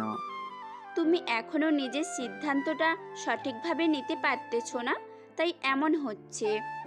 এই মিম, হুম। আমি তোমাকে রাফসানের কথা শেষ হয়নি, তার মধ্যে শিমুল এসে ডাক দিল। মেজাজ এত পরিমাণ খারাপ হয়ে গেল বলার বাহিরে। আজ ভাবছিলাম মিমকে প্রপোজ করে দিব, কিন্তু শিমুল তার 12টা বাজিয়ে দিয়েছে। উফ, রাফসান আর প্রপোজ করা হলো না, চলে যায় শিমুলের কাছে। রাফসানের শরীর থেকে ঘাম ঝরছিল, চোখে ভয়, কেমন যেন একটা অন্যমনস্ক ভাব, সেটা দেখে বুঝতে পারে শিমুল। ভাই প্রপোজটা তাহলে করেই ফেলছিস আজ? শিমুলের কথা শুনে মাথায় আগুন উঠে গেল। বেয়াদব, তোর জন্যই আজ প্রপোজ করেও করতে পারিনি। অসময়ে সবসময় তোর পা হাত দিতেই হবে। দাঁড়া, আজ তোর একদিন কি আমার। শিমুলকে দৌড়ানি দিয়ে হাঁপিয়ে গেছে, কিন্তু ধরতে পারেনি। কি করবে? আর কলেজে থাকেনি, আরও কয়েকটা ক্লাস ছিল, করেনি, কারণ মিম বাসায় চলে গেছে। তাই রাফসানের পিছনে পিছনে বাহিরে বেরিয়ে আসে। ভালো লাগছিল না, মনের মধ্যে এমন একটা কথা আটকে আছে, বলেও বলতে পারছে না। বিকেলে কাজ করছিল, আজ মুখে মাস্কও পরেনি। তখন মিম হোটেলে হাজির, আর রাফসানের সামনে। মিমকে দেখে কিছুটা না অনেকটাই ঘাবড়ে গেছে, কিন্তু মিম এটা স্বাভাবিকভাবেই নেয়। বাইরে চলো, তার বিপরীতে কিছু বলতে পারলো না। বিকেলে ছুটি নেই, মিম রাফসানকে নিয়ে পাশের একটা পার্কে নিয়ে আসে। দুজন পাশাপাশি বসে আছে। মিম, হঠাৎ করে এখানে কি মনে করে নিয়ে আসলে? যদি বলি তোমাকে দেখতে আসছিলাম তাহলে? আমাকে বাহানা দেবে না। তাছাড়া তুমি জানলে কিভাবে আমি এখানে থাকি? কোচিং করার সময় তোমাকে দেখছিলাম এখানে, তখন তুমি এখানে কাজ করো। যখন তোমাকে কলেজে প্রথম দেখি তখনই তোমাকে বন্ধু বানানোর সিদ্ধান্ত নেই। তারপর থেকেই তোমার খোঁজ রাখতাম সব সময়। তোমাকে জানতে দেইনি যে আমি তোমাকে ফলো করি। রাতে কাজ করে দিনে কলেজ যাওয়া, এটাই আমার ভালো লেগেছে। তাই তো প্রথম বন্ধুত্বের হাত বাড়িয়ে দেওয়ার সাথে সাথে রাজি হয়েছিলাম। আমি তোমার পরিচয় কি, কোথায় থাকো, কিভাবে থাকো তা জানতে চাই না। তুমি আমার বন্ধু ছিলে, আছো এবং থাকবে। মিমের কথা শুনে বুঝতে পারলো মিম রাফসানকে শুধু বন্ধুই ভাবে। তখন মনের মধ্যে ভালোবাসাটা মনেই রেখে দিল, বন্ধুত্বটা বাঁচিয়ে রাখলো। যদি ওকে প্রেম বিনোদন করতো তাহলে হয়তো তাদের বন্ধুত্বটা আর থাকতো না। মিম, চলো, সন্ধ্যা হয়ে আসছে, তুমি বাসায় যাবে। দুজনে উঠে চলে যায়। তারপর থেকে আর তাকে মিমকে ভালোবাসার কথা বলে না, কিন্তু ওর প্রতি তার ভালোবাসাটা বেড়েই যাচ্ছে, কিন্তু কমছে না। এভাবে কেটে গেছে 1টি বছর। প্রথম বর্ষে এভাবেই কেটে যায়, ঘোরাঘুরি, একটু ফাসলামি, আড্ডা দেওয়া, ভালোই চলে গেল তাদের কলেজ জীবনের প্রথম বছর। ইন্টার সেকেন্ড বর্ষে 6 মাসও চলে গিয়েছে। লেখাপড়ার খুব চাপ, তাই রাতে বেশি ঘুমাতে পারে না, কাজ করে 12টা বাজে পড়তে বসে, আর 3টা বাজে উঠে ঘুমে যায়। এমন কিছুদিন করার ফলে খুব পরিমাণে জ্বর আসে, নিজের হুঁশও নেই, তাই কলেজে যাওয়ার কথা মনেই নেই। বাসায় ওষুধ আনা ছিল, সেগুলো খেয়ে করার মতো ঘুমিয়ে থাকে। হঠাৎ করে খেয়াল করলো তার মাথায় পানি পড়ছে। চোখ খুলতেই দেখে মিম তার মাথায় পানি দিয়ে দিচ্ছে। নিজেকে উঠিয়ে বসতে যাবে, তখনই মিম তাকে উঠতে দিল না। তারপর রাফসান বলল, এই মিম, তুমি কখন আসলে? তুমি কলেজে না আসাতে তোমাকে ফোন দিই, ফোনও রিসিভ করলে না, তাই চলে আসলাম। এসেই এই অবস্থা দেখি, জ্বরের ঘোরে কী সব বলেছিলে, আমি নিজের কানকেও বিশ্বাস করতে পারছি না। তুমি এসব ভাবো আমাকে নিয়ে? হুম। তার কথা শুনে তো অবাক হলো। এমন কি বলছি তুমি অবাক হয়ে গেছো? না তেমন কিছু না, এখন বেশি কথা বলো না, ঘুমিয়ে থাকো। তখন আর কথা বললাম না, মাথাটা মুছে দেয় মিম। আমিও একটু ঘুমিয়ে থাকি। একসাথে রাতে ঘুম ভেঙে দেখি মিম আমার রুমটা খুব সুন্দর করে সাজিয়ে রেখে যায়। খুব ভালো লাগছে। এখন খাবার ঢাকা ছিল, খেয়ে ওষুধ খেয়ে একটু ছাদে হাঁটছিলাম। ঠান্ডা বাতাস মন ছুঁয়ে যায়। ভাবছিলাম মিমকে ফোন দিব, কিন্তু এত রাতে ওকে ফোন দেওয়া ঠিক হবে না, তাই দিলাম না। ঠিক আগের মতো হয়ে কলেজে কাজ আর বন্ধুদের সাথে সময় কাটানো চলে যায়। আমাদের এইচএসসি পরীক্ষা, দুজনের খুব ভালো পরীক্ষা হয়। মিম কোচিং করায় ব্যস্ত হলেও আমার সাথে সবসময় যোগাযোগ হয়। প্রতিদিনের নোট করে আমাকে দেয়, আর আমার কোচিং করার দরকারই হয় না। জীবনের এই অধ্যায়টা আমার আব্বু আম্মুর সাথে হেসে খেলে জীবন পার করার সময়, কিন্তু এই সময়ে আমি কি করছি, নিজের বাবার সাথে জেদ ধরে আছি। যাই হোক, জীবনটা আমার ভালোই যাচ্ছে। কিছুদিন পরে রেজাল্ট দিল। দুজনের রেজাল্টে দুজনেই খুব খুশি। বিভিন্ন ধরনের ঝামেলা, ভর্তি পরীক্ষা, এইটা সেটা, তারপর দুজনেই একই ভার্সিটিতে এডমিশন পাই। কলেজ পাল্টেছে, মানুষ পাল্টেছে, সব কিছুই, শুধু আমরা দুজনের বন্ধুটা কিছুটা পাল্টাইনি। শিমুল আর আব্দুল্লাহ অন্য একটা ভার্সিটিতে এডমিশন নেয়, তবু তাদের সাথে যোগাযোগ রয়েছে, কিন্তু তারা এখন বন্ধুর থেকে বেশি। রাফু নিজস্ব একটা গ্যাং তৈরি করেছে, তাতে রাতের নিশাচর কিছু যুবক, শিমুল, আব্দুল্লাহ আর রাফি। ওদের সাথে কথা হয় শুধু রাতের জন্য, রাতের আধারে রাফুর জন্য। এখন আর হোটেলে কাজ করতে হয় না, 3টা টিউশন পেয়েছে, তা দিয়েই হয়ে যায়। আর হোটেলে থাকা অবস্থায় 30,000 টাকা জমিয়েছিল, তা দিয়ে কিছুদিন চলতেছিল, যতদিন টিউশনের টাকা না পায়। সকালে ঘুমিয়েছিল মিমের ফোনে, রাফসানের ঘুমের 12টা বাজিয়ে যায়। এই, তুমি এখনো ঘুমাচ্ছ? আর আমি কখন থেকে তোমার অপেক্ষা করতেছি। কি বলো? সবে তো 6টা বাজে।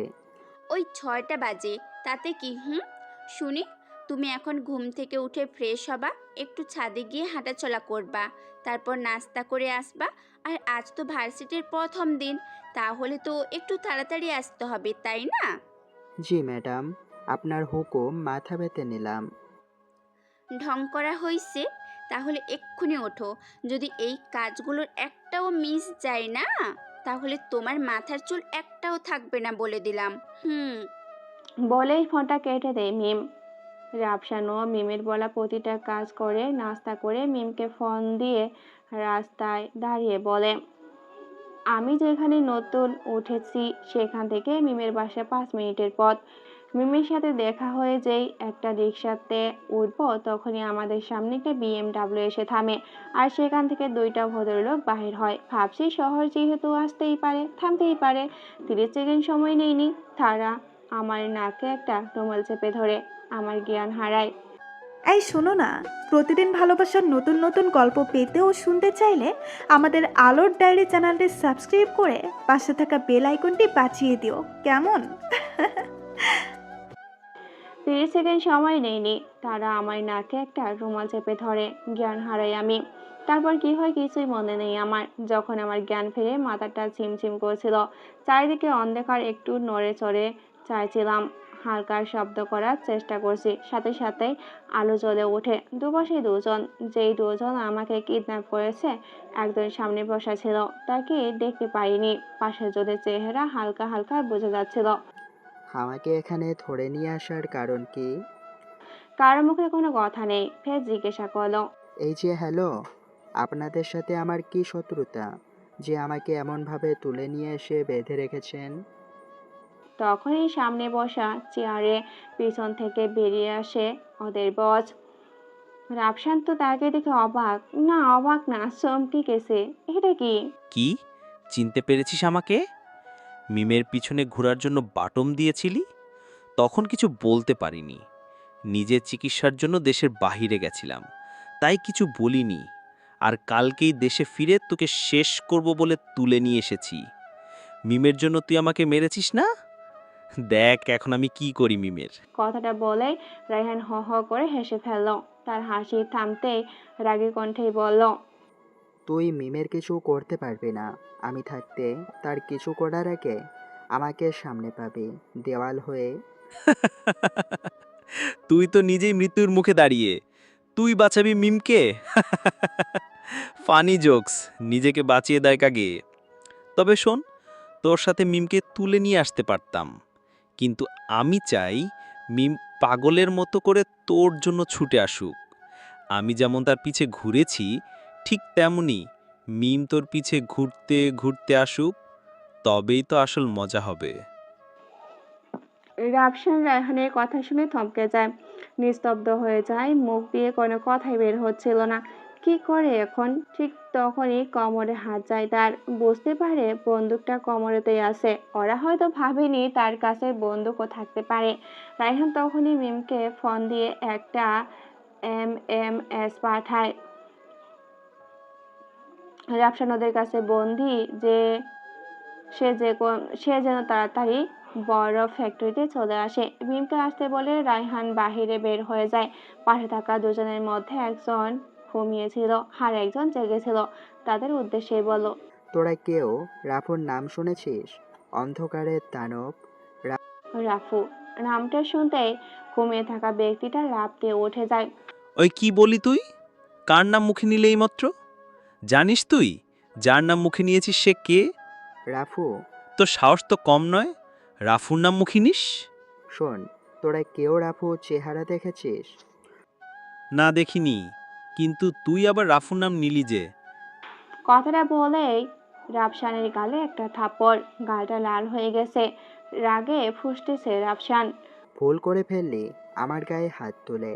আচ্ছা, তোদের গ্যাংয়ে কতজন লোক আছে এখানে আমাকে পাহারা দিতে? 23 জন হবে। তবে তোকে এসব বলতে যাব কেন?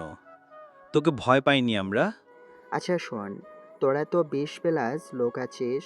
সাহস থাকলে আমার পকেট থেকে মোবাইলটা বের করে ডাটা অন করে লোকেশনটা রিফ্রেশ করে মাত্র 10 মিনিট অপেক্ষা কর, তারপর আমি কে তোদের বলে দেই। রাফসানের কথা শুনে তারা হ হ করে হেসে বলল, চামাচিক আমাদের ভয় দেখায়? আচ্ছা, অন করছি তোর মোবাইলের লোকেশন, দেখি তোর পাওয়ার কত। তারা রাফসানের পকেট থেকে মোবাইলটা বের করে। পাসওয়ার্ড কি? রাফসান মিম। বাহ, চমৎকার পাসওয়ার্ড। তারা রাফসানের মোবাইলের ডাটা লোকেশন চালু করে লোকেশন অ্যাড করে রাখে।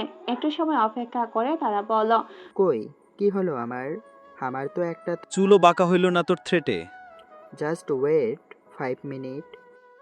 আমার চিন্তা হতে লাগলো, যদি মিম চলে আসে এখানে তাহলে কি হবে। মনে মনে হিসেব করলাম মিমের এখানে পৌঁছাতে এখনো 45 মিনিট লাগবে। তাই চিন্তামুক্ত হয়ে নিশ্চিন্তে বসে আছি। ঠিক 7 মিনিটের মাথায় বাহিরে প্রচণ্ড গোলাগুলির শব্দ শোনা যাচ্ছে। ফ্যাক্টরির চারপাশে থই থই করে কাঁপতেছে। তখন আমি মুচকি হাসি দিলাম। সে দুইজন কিছু বুঝে ওঠার আগেই রায়হান এসে আমার পায়ে জড়িয়ে ধরে।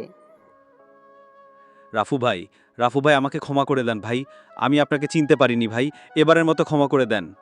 ওই তোরা ভাইয়ের হাত এখনো বেঁধে রাখছিস, তাড়াতাড়ি মুক্ত কর ভাইকে।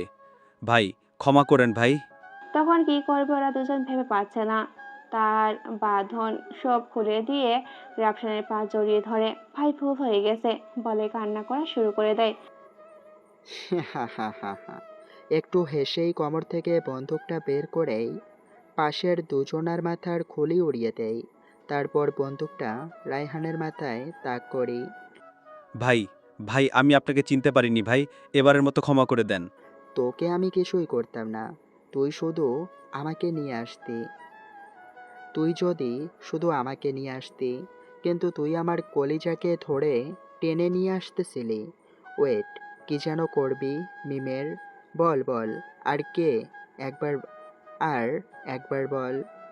ঠাস ঠাস করে 3টা বুলেট, একটা ওর মাথায়, 2টা ওর বুকের বাম পাশে ঢুকিয়ে দেয়। ফ্যাক্টরির দরজা ভেঙে ভেতরে ঢুকে যায় আব্দুল্লাহ আর তার অদৃশ্য থাকা গ্যাংয়ের ক্যাডার। ওরা এসে তাকে রক্ষা করার জন্য চারিদিকে ঘিরে ফেলে। রাফসান বাধা দেয় আর ওদের চলে যেতে বলে, কিন্তু ওরা চলে যাবে না রাফসানকে রেখে রেখে। ওদের রাগী চোখে বিদায় করে দেয় আর মিমকে ফোন দেয়। হ্যালো মিম, তুমি কোথায়? এই আমি আসতেছি, তুমি টেনশন করবে না। আরে আমার কথা শোনো আগে। তোমার আসার দরকার নেই, তুমি নদীর পাশে আসো, আমি আসতেছি। ওরা তোমাকে ছেড়ে দিয়েছে?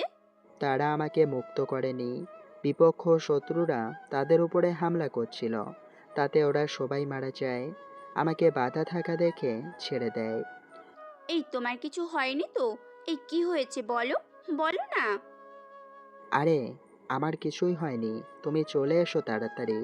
বলে ফোনটা রেখে দিয়ে চলে আসলো নেভালে। পাথরের উপর বসে আছে, সেখানে সবসময় বসে থাকে সময় পেলে। ভালো লাগে জায়গাটা, নদীর তীরে। সময়টা ছিল বিকালের শেষের দিকে, হালকা বাতাস ছিল, প্রায় 1000 মানুষের ভিড় হয় এখানে। রাফসান বসেছিল, তখনই মিম পেছন থেকে রাফসানের কাঁধে হাত রেখে তার পাশে বসে। দুজন নীরবতা পালন করছে, প্রায় 15 মিনিট নীরবতা ভেঙেই বলল, কিছু বলো না, আর কতক্ষণ চুপ থাকবে? তুমি বলতে পারো না কিছু? বোবা নাকি তুমি? আমি কি বলবো? তখন দেখি মিমের চোখে করে পানি জমে আছে। এই কান্না করতেছো কেন? আমি কান্না করার কে শুনি? আর যদি তোমার কিছু হয়ে যেত, তাহলে আমি তোমার মাথা। আমার মাথা? তোমাকে ওরা কেন তুলে নিয়ে গিয়েছিল? ওই যে সামান্য একটু ভার্সিটি ঝামেলা। তোমাকে কতবার বলেছি এসব ঝামেলায় না জড়াতে, তবুও জড়াও। আজ আমাকে কথা দাও আর কখনো এসব ঝামেলায় নিজেকে জড়াবে না। কথা দাও, হাত ধরে কথা দাও। এখন যদি কথা না দাও তাহলে চলে যাব আমি, আর কখনো দেখা করব না, আর কথাও বলবো না। চলো। বলে মিম উঠে চলে যাচ্ছে। আমি গ্যাং তৈরি করলাম মাত্র 6 মাস হলো, কিন্তু এর মধ্যে অনেক ভয়ঙ্কর হয়ে উঠেছি। কিন্তু মিম এটা জানে না, তাই গ্যাংয়ের নামটা শুরু না হতেই শেষ করে দিতে হবে। চাইলেও পারছি না মানতে। সেদিনেরই তো কথা, মধ্যরাত, রাতের শহর দেখার জন্য রাস্তায় বের হই। সামনে একটা রেস্টুরেন্টে 3-4টা ছেলে ড্রাগস সাপ্লাই করার জন্য সেখানের ম্যানেজারকে আঘাত করে। ম্যানেজার তখনও তাকে ড্রাগস সাপ্লাই করার জন্য বারণ করে দেয়। তখন তাকে আরও কিছুক্ষণ মেরে চলে যায় সেখান থেকে। আমি দেখেই যাই, কিছু করার সাহস ছিল না।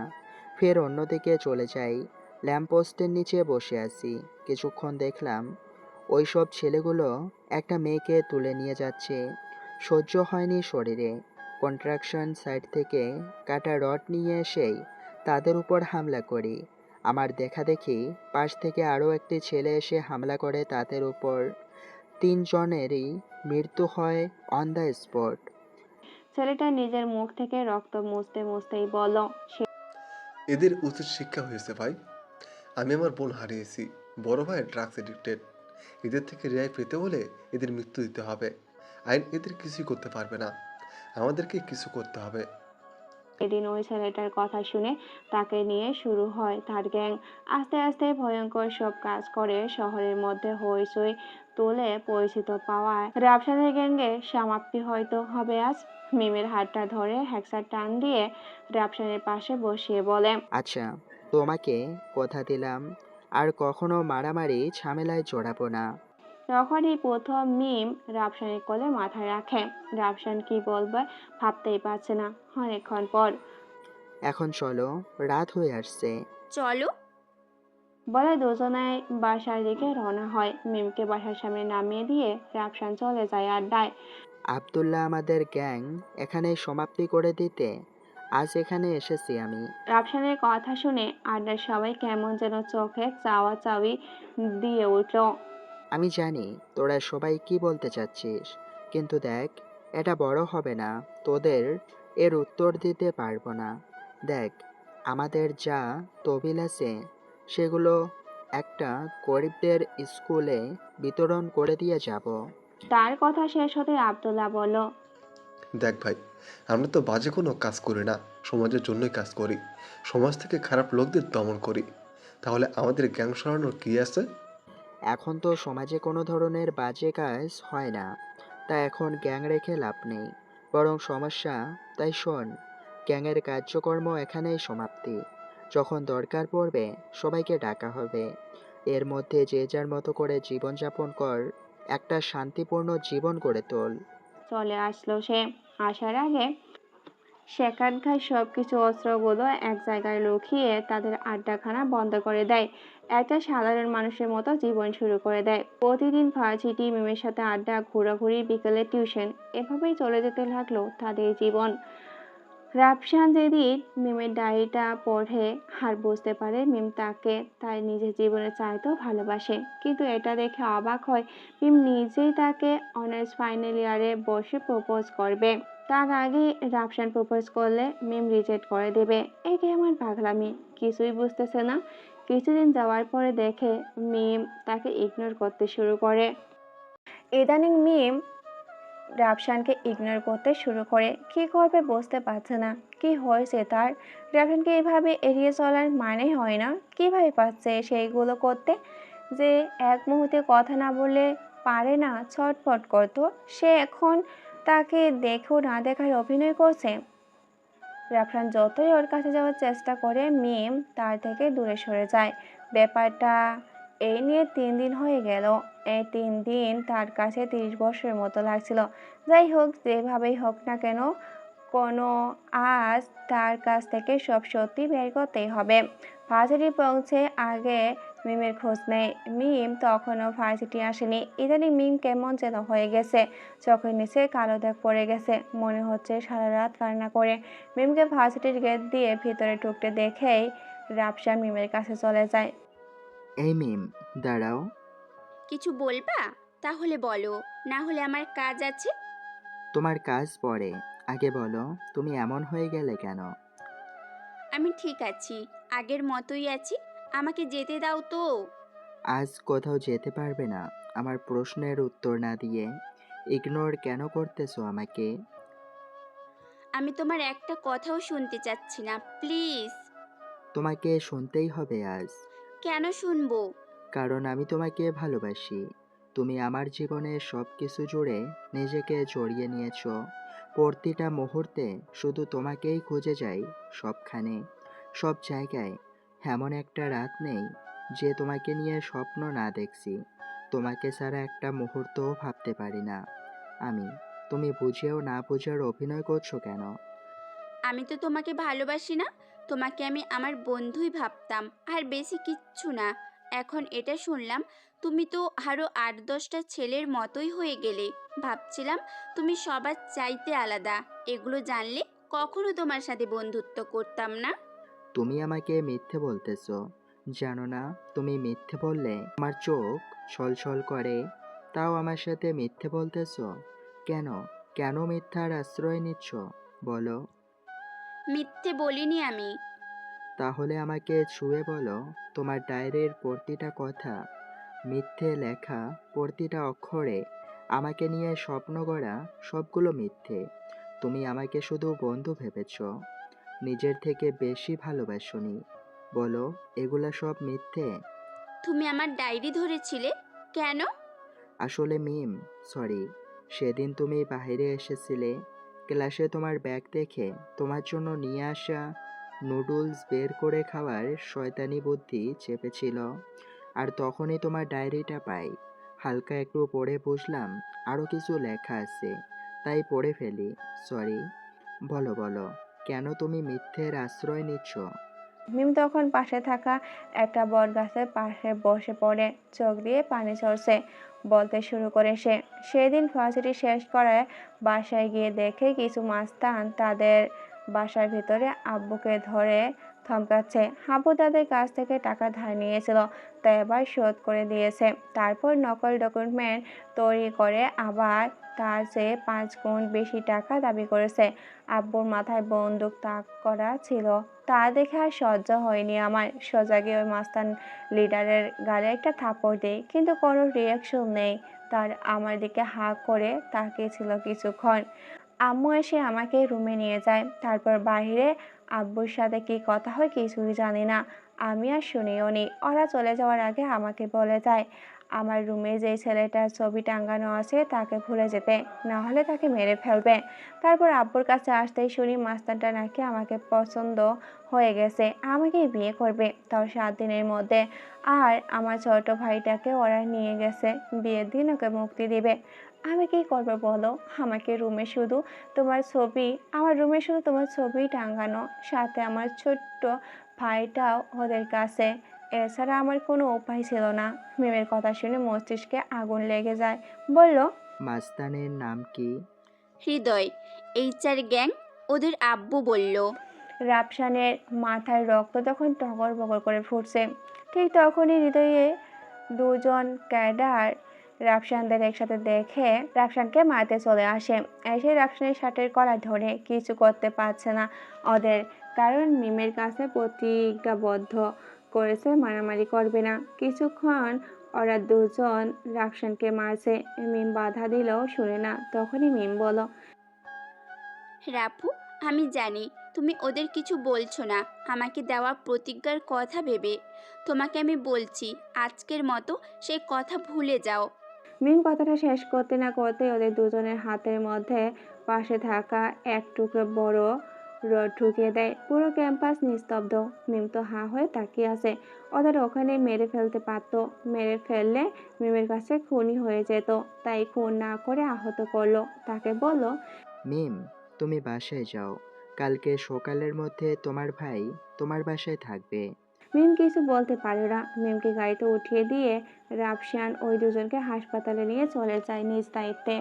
তাদের হুঁশিয়ার করে দেয় এই ঘটনার লিক হলে ওদের জীবনের মায়া ত্যাগ করতে হবে। সে ভয়ে আর কেউ কিছু বলল না। তখনই রাফসান আব্দুল্লাহকে ফোন করে। আব্দুল্লাহ, কই তুই? কণ্ঠ তখন অদ্ভুত, রাগে গড়গড় করছে। রাফু, কি হয়েছে তোর? এমন কেন কণ্ঠ তোর? বলতেছি পরে, তুই কোথায়? আমি তো ক্লাসে। ক্লাস বাদ দে, তাড়াতাড়ি 20 মিনিটের মধ্যে আড্ডায় চলে আয়। পুরোনো আড্ডায়? তোর মাথা ঠিক আছে তো? তুই তো আড্ডাখানা বন্ধ করলি, আবার চালু করবি? ও, শোন, সরাসরি কথা বলি, তাড়াতাড়ি আয়। ওকে, তুই 5 মিনিট বস, আমি 15 মিনিটের মধ্যে আসতেছি। বলে ফোনটা কেটে দেয়। আব্দুল্লাহ একটা টুল টেনে বসে। আর ক্রাইমটা কেমন যেন হয়ে গেছে সেটা পরিষ্কার করে গ্রামের গুটি দিয়ে ফাজলামি করতেছে আর ভাবতেছে, গ্যাংটা তো আরও 7 মাস আগে তৈরি করে। প্রধান কারণ ছিল বখাটে ছেলেদের হাত থেকে নির্যাতন নারীদের উপযুক্ত বিচার। তাই তৈরি করা কিছু বন্ধু মিলে তাদের লিড দিত রাফসানে। কিন্তু রাফসান যা ভাবে গ্যাং তৈরি করে তার থেকেও বড় বড় কাজ করে ফেলে কিছুদিনে। কয়েকটা গ্যাংয়ের নাম বিলীন করে দেয়। সে থেকে আস্তে আস্তে নাম হতে থাকে। আজ 6 মাসের মাথায় গ্যাংটাকে শেষ করে দিতে হলো। কথাগুলো ভাবতেছে, তখনই আব্দুল্লাহ চলে আসে। কিরে, এত জরুরি ডাকলি কেন? কোনো কাজ? আজকে একটা মিশনে যাব, আমার পার্সোনাল মিশন। তোদের সাহায্য চাই, করবি? কি যে বলিস না। কানে কম শুনিস? বলছি তোর সাহায্য কানে কম শুনিস?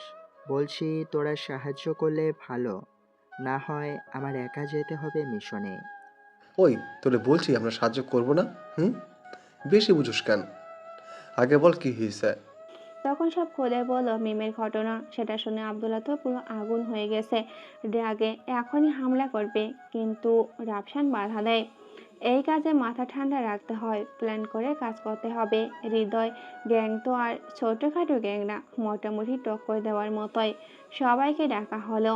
রাফসান গ্যাংয়ের ক্যাডারদের সবার সাথে প্ল্যান করে রাতে হামলা হবে। এখন শুধু রাতের অপেক্ষা।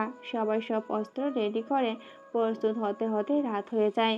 প্ল্যান মাফিক প্রথমে হৃদয়ের বাসায় হামলা করে, আর একটা লোকও বেঁচে নেই। সবগুলোকে নীরবে হত্যা করে ফেলে। বাসার ভিতর থেকে মিমের ছোট ভাইকে উদ্ধার করে ঠিক মতো আমার বাসায় পাঠিয়ে দেয় একটা বন্দুক দিয়ে। আমাদের প্ল্যান মাফিক হৃদয়দের আড্ডায় হামলা করি। সেখানে আমার একটা বন্ধু যার উপরে ভরসা ছিল, ভাবছি তাকে গ্যাংয়ের দায়িত্ব দিয়ে দিব, কিন্তু সে আব্দুল্লাহ আজ হৃদয় গ্যাংয়ের হাতে মৃত্যুবরণ করলো। খুব কান্না পাচ্ছে, তখন কান্না করেছি, হৃদয়ের আড্ডা ঘর উড়িয়ে দেয়। তখনই সবার কাছ থেকে ক্ষমা চাই আর সবাইকে অস্ত্রগুলো নদীতে ফেলে দিতে বলি। সবাই ফেলে দিয়ে নিজের স্বাধীনতা বেছে নিয়ে যে যার পথে চলে যাওয়ার অনুরোধ করি। আব্দুল্লাহর লাশটাও ওরা বাসায় পৌঁছে দেয়। আর আমার এই মুখ নিয়ে ওর বাসায় সবার সামনে কিভাবে যাব, তাই আমি লুকিয়ে লুকিয়ে ওকে দেখছি। সকালে ওকে মাটি দেওয়া হয়, তাও লুকিয়ে দিয়ে আসি। বাসায় এসে মিমের ছোট ভাইকে নিয়ে মিমের বাসার সামনে দাঁড়িয়ে কলিং বেল চাপ দেইনি, কারণ ভিতরের কথা শুনতে পাচ্ছি। তখন টিভি চলতেছিল। ব্রেকিং নিউজ, গতকাল রাতে হৃদয় গ্যাংয়ের আড্ডাখানায় বোমা বিস্ফোরণে হৃদয় সহ আরও অনেকেরই মৃত্যু হয়। ধারণা করা যাচ্ছে না কত লোক মারা গেছে। সবার কিছুই নেই, সব পুড়ে কাঙ্কাল হয়ে গেছে। লাশগুলো শনাক্ত করার জন্য পুলিশের আরও সময়ের প্রয়োজন। সেই খবর শুনে মিমের আব্বু আম্মু চিৎকার দিয়ে কান্না করে দেয়। ঠিক তখনই রাফসান মিমের বাসার কলিং বেলে চাপ দেয়, কিন্তু কান্নার এত আওয়াজ যে কলিং বেলের শব্দই শুনতে পাচ্ছে না। প্রায় 10 মিনিট পর মিম দরজা খুলে দেয়। মিমের ছোট্ট ভাই এক দৌড়ে আসে, মধ্য ঢুকে মিমের আম্মুকে জড়িয়ে ধরে। মিমের আম্মু তার ছেলেকে পেয়ে খুশি হয়ে গেছে বলে বোঝাতে পারবে না। মনে হচ্ছে আকাশের চাঁদটা হাতে পেয়েছে। হ্যাঁ, সব ছেলেরা তার মায়ের কাছে আকাশের চাঁদ। আর রাফসানের বর্ণনা দিতে পারলো না তাদের খুশি দেখে। ঠিক তখনই মিম রাফসানের বুকের মধ্যে ঝাঁপিয়ে পড়ে। মিম রাফসানকে জাপটে ধরে কান্না শুরু করে দেয়। হাউমাউ করে কান্না করা যাকে বলে। রাফসান তার চুলগুলোতে হাত বুলিয়ে দিয়ে বলল, এই পাগলি, কান্না করে না, আমি আছি তোমার পাশে। মিমের কান্না কোনোমতেই থামছে না। কপালে হালকা করে চুমু দেয়, তাতেও সে কান্না থামাচ্ছে না। শেষমেশ ধমক দিয়েই বলল, এই মেয়ে, কান্না থামাও, বাচ্চা মানুষের মতো আর কত কাঁদবে? রাফসানের ধমক শুনে মিম আরো জোরে জোরে কান্না করতে শুরু করে। আমাকে সবাই বকা দেয়। কান্নাত কণ্ঠে কথাটা ঠিক মতো বলতেই পারছে না সে। তাকে আরেকটু শক্ত করে জড়িয়ে ধরে বলল, আহালে, আমার বউটা কান্না করে না, আর বকা দিব না, যাও। তখন মিম রাফসানের টি শার্ট দিয়ে চোখের পানি মুছে নিচ্ছে। তাকে দেখে হাসি পাচ্ছে রাফসানের। ফের বলল, আহারে, বাবুটা কান্না করে না, এখন থামাও, না হলে মেকআপ সব মুছে যাবে, তখন পেতনির মতো লাগবে তোমায়। কথাটা বলতে না বলতে মিম ছিটকে ওঠে, চোখ মুখ বাঁকা করে তেড়ে এসে বলল, কি বলবা তুমি? আমার মেকআপ মুছে যাবে তাই না? তুমি জানো না আমি মেকআপ করি না, শুধু কাজল দেই, দেখাচ্ছি মজা। বলেই মিম রাফসানের বুকে দু হাত দিয়ে মারতে শুরু করে। রাফসান তখনও মিমের বাসার সামনে দাঁড়িয়ে আছে। মিমের আম্মু দরজার আড়াল থেকে বলল, বাবা তুমি বাইরে কেন, ভিতরে আসো। জি আন্টি, আসবো তো, কিন্তু আপনারা এই পেতনি মেয়েটাকে আমার সামনে থেকে সরিয়ে নেন, মারতেছে তো আমাকে। মিম ফের রাগী দাঁড়াও। গলায় বলল, ওই কি বললা? আমি পেতনি? না না, তুমি পেতনি হবে কেন, তুমি তো শাকচুন্নি। তো এখানে কি তোমার? কথা বলবা না একদম। যাও তোমার পরীর কাছে, পেতনির কাছে থাকা লাগবে না তোমার। আচ্ছা, সময় হলে পরীর কাছে চলে যাব, এখন তো পেতনির কাছে থাকতে হবে একটু। যাও, থাকতে হবে না। কোথায় যাব? তোমার শাশুড়ি আম্মা ডাকছে। মিমের কথা শুনে ওর দিকে চোখ বাঁকা করে তাকিয়ে ভুরু দুটো নাড়িয়ে বোঝাচ্ছিল কি বলল সে। সে উত্তরে বলল, এভাবে তাকাবে না, যাও তো। কোথায় যাব? তোমার মাথা বুদ্ধু হাদারাম কিচ্ছু বোঝে না। হ্যাঁ, আমি কিছুই বুঝি না, শিখিয়ে দাও। এখন ভেতরে চলো, পরে শেখাবো। মিম আজকে তাকে ভিতরে নিয়ে আসে। রাফসান একটা চেয়ারে বসে, সামনে আঙ্কেল আন্টিও বসে আছে। রাফসানের কেন যেন মনে হলো তারা রাফসানকে আগে থেকে চিনে। তার মেয়ের সাথে রাফসানের রিলেশন তা তাদের সম্পূর্ণ জানা। মিমের বাবা আমার ভাবনা ভেঙেই বললেন, এই ছেলে, তোমার কথা তো মিম আমাদের অনেক আগে বলেছে। তুমি বলো তোমার সম্পর্কে, তোমার বাবা মা কি করে, কোথায় থাকে, কি করে? তার কথা শুনে যেন আমি থমকে গেলাম, সব কিছু স্তব্ধ হয়ে গেল আমার। বেখেয়ালি আমি অপলক দৃষ্টিতে তাকিয়ে আছি। তখন মিমের মা তার বাবার কানে কি যেন ফিসফিস করে বলল। আঙ্কেল মুহূর্তের মধ্যে নিজের কণ্ঠ পাল্টে বললেন, সরি বাবা, আসলে আমার খেয়াল ছিল না। মিম সব কিছুই বলেছে, তবুও যে কিভাবে ভুলে যায় বুঝতে পারিনি। আঙ্কেল, আপনি সরি বলছেন কেন? আসলে আমার জীবনটাই এমন, সব কিছু এলোমেলো। থাক বাবা, পুরনো কথা মনে করে আর দুঃখ পেতে হবে না। মিমের কাছে শুনেছি বাবা মা না থাকা সন্তানের নিজের পড়ালেখা ঠিক রাখাছ, সেটা আমার ভালো লাগছে। আমি চেয়েছিলাম তোমাদের অনার্স শেষ হলে দুজনা এক করে দেবো। তুমি আমাদের এখানেই আমার সাথে থাকবে। আমার ছেলেটাও তো ছোট, তুমি আমার ছেলের মতনই থাকবে। আমার বয়স হয়েছে, আমার ব্যবসা আর মেয়ে দুটোই তোমার কাছে তুলে দিয়ে আমি একটু রেস্ট নিতে চাই। তার কথা শুনে চুপ হয়ে থাকলাম। তারা আমার সম্পর্কে তেমন কিছুই জানে না। মিম তো এটাও জানে না আমার বাবা মা আছেন, সেটাও না। ফের তাকে বললাম, আঙ্কেল, আমি আপনার ব্যবসায় বসতে পারবো না। আমার ইচ্ছে নিজে প্রতিষ্ঠিত হব। সরি আঙ্কেল, আপনার এই কথাটা রাখতে পারলাম না। তবে আমি যথাসাধ্য চেষ্টা করব আপনার মেয়েকে সুখী রাখতে। মিমের বাবা মুচকি মুচকি হেসে বলল, মিম কথা আগে বলেছে, তোমার টাকার প্রতি কোনো লোভ নেই, বিশ্বাস হয়নি। কিন্তু আর একটা বিষয় কি জানো, আমি তোমাকে আমার পছন্দ কেন করি? না আঙ্কেল। তোমাকে আমার মেয়ে পছন্দ করেছে, তাতে তোমার সাথে মিশতে দেখেছি, তখন তাকে আমি সুখী মেয়ে হিসাবে দেখছি। আমার মেয়ে খুশি চাইতে আমার কাছে আর কিছু বড় না। সে তোমার সাথে সুখে থাকবে তা বুঝেছি। তোমাকে অপরাজে করেছি বেশ কয়েকদিন। তোমার প্রতি কথা, সামনে থাকা মানুষটা ভালো মন্দ তার সামনে সোজাসাপটাভাবে তুলে ধরো। যেটা সত্যি সেটাই আমার ভালো লাগছে। যাই হোক, এত কথা না বলি, তাহলে তোমাদের এক করার জন্য আগে অনার্স শেষ করো, তারপর অনুষ্ঠান করে এক করে দেওয়া যাবে। জি আঙ্কেল, আপনারা যা মনে করেন তাই হবে।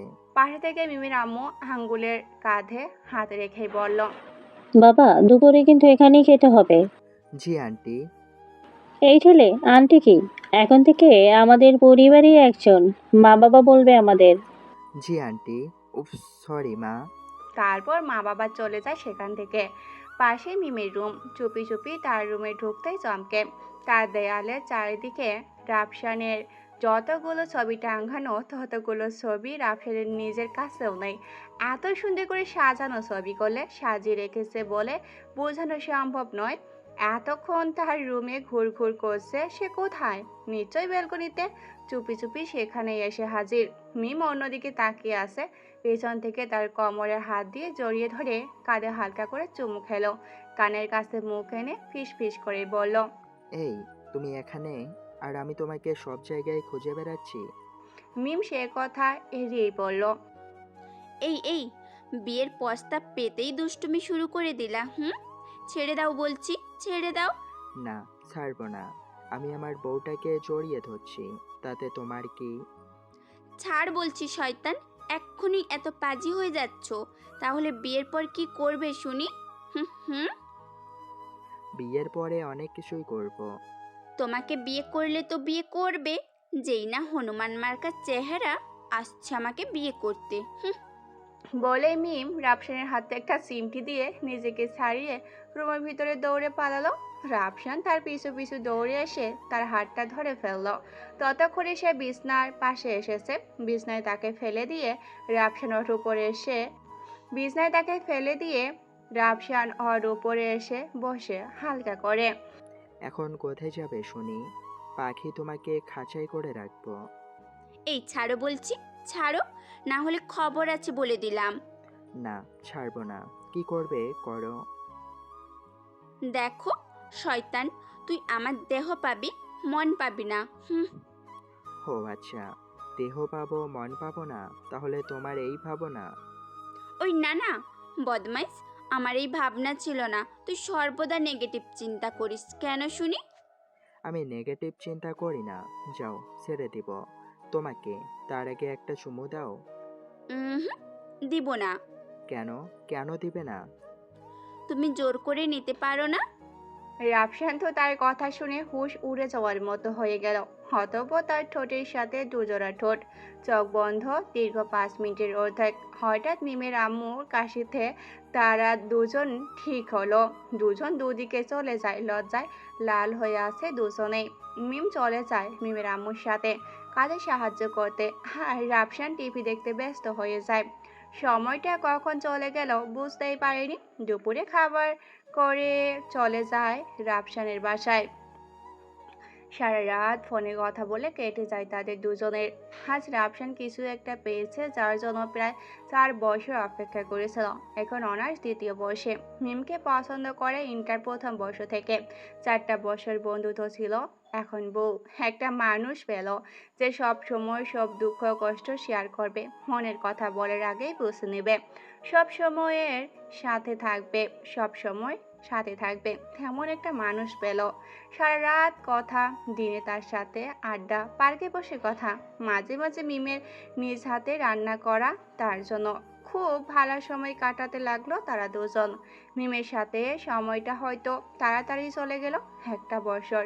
এখন অনার্স 3য় বর্ষে তারা। প্রতিদিনের মতো সেই দিনও সারা রাত কথা বলে। সকালে মিমের ফোনে ঘুম ভাঙে। এই তুমি এখনো ঘুমে? ওঠো তাড়াতাড়ি, পার্কের এদিকে এসো, তোমাকে দেখতে ইচ্ছে করছে খুব করে। কেন? আমি ফ্রেশ হয়ে নাস্তা করে আসছি। মাত্র 30 মিনিট সময় লাগবে বউটা। 30 মিনিট মনে যেন থাকে। বলে মিম ফোন কেটে দেয়। মিমের কথা ফেরাতে পারেনি, তাই তাড়াতাড়ি করে ফ্রেশ হয়ে নাস্তা করে 28 মিনিটের মধ্যে পার্কে চলে আসে। পার্কে গিয়ে দেখে মিম আগেই বসে আছে। ওর কাছে যেতেই বলল, জনা, আজ তাড়াতাড়ি চলে এলে যে? জি ম্যাডাম, আপনি আমার জন্য বসে থাকবেন আর আমি দেরি করে আসব? কখনো হয়েছে এমন? হয়নি, আর যেন নাও হয়। হবে না। এখন তোমার কোল থেকে ব্যাগটা সরাও তো, আমি মাথা দেব।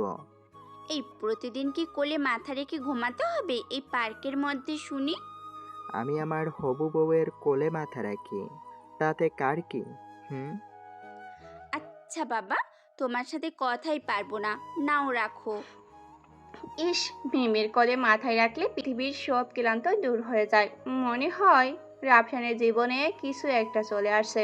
হঠাৎ মনটা কেমন যেন করে উঠল, বুঝতে পারছে না কারণটা ঠিক। সেই মুহূর্তে ঢাকার একটা বন্ধু ফোন দেয়, যার কাছ থেকে আম্মু আর বোনটার খোঁজ খবর নিত।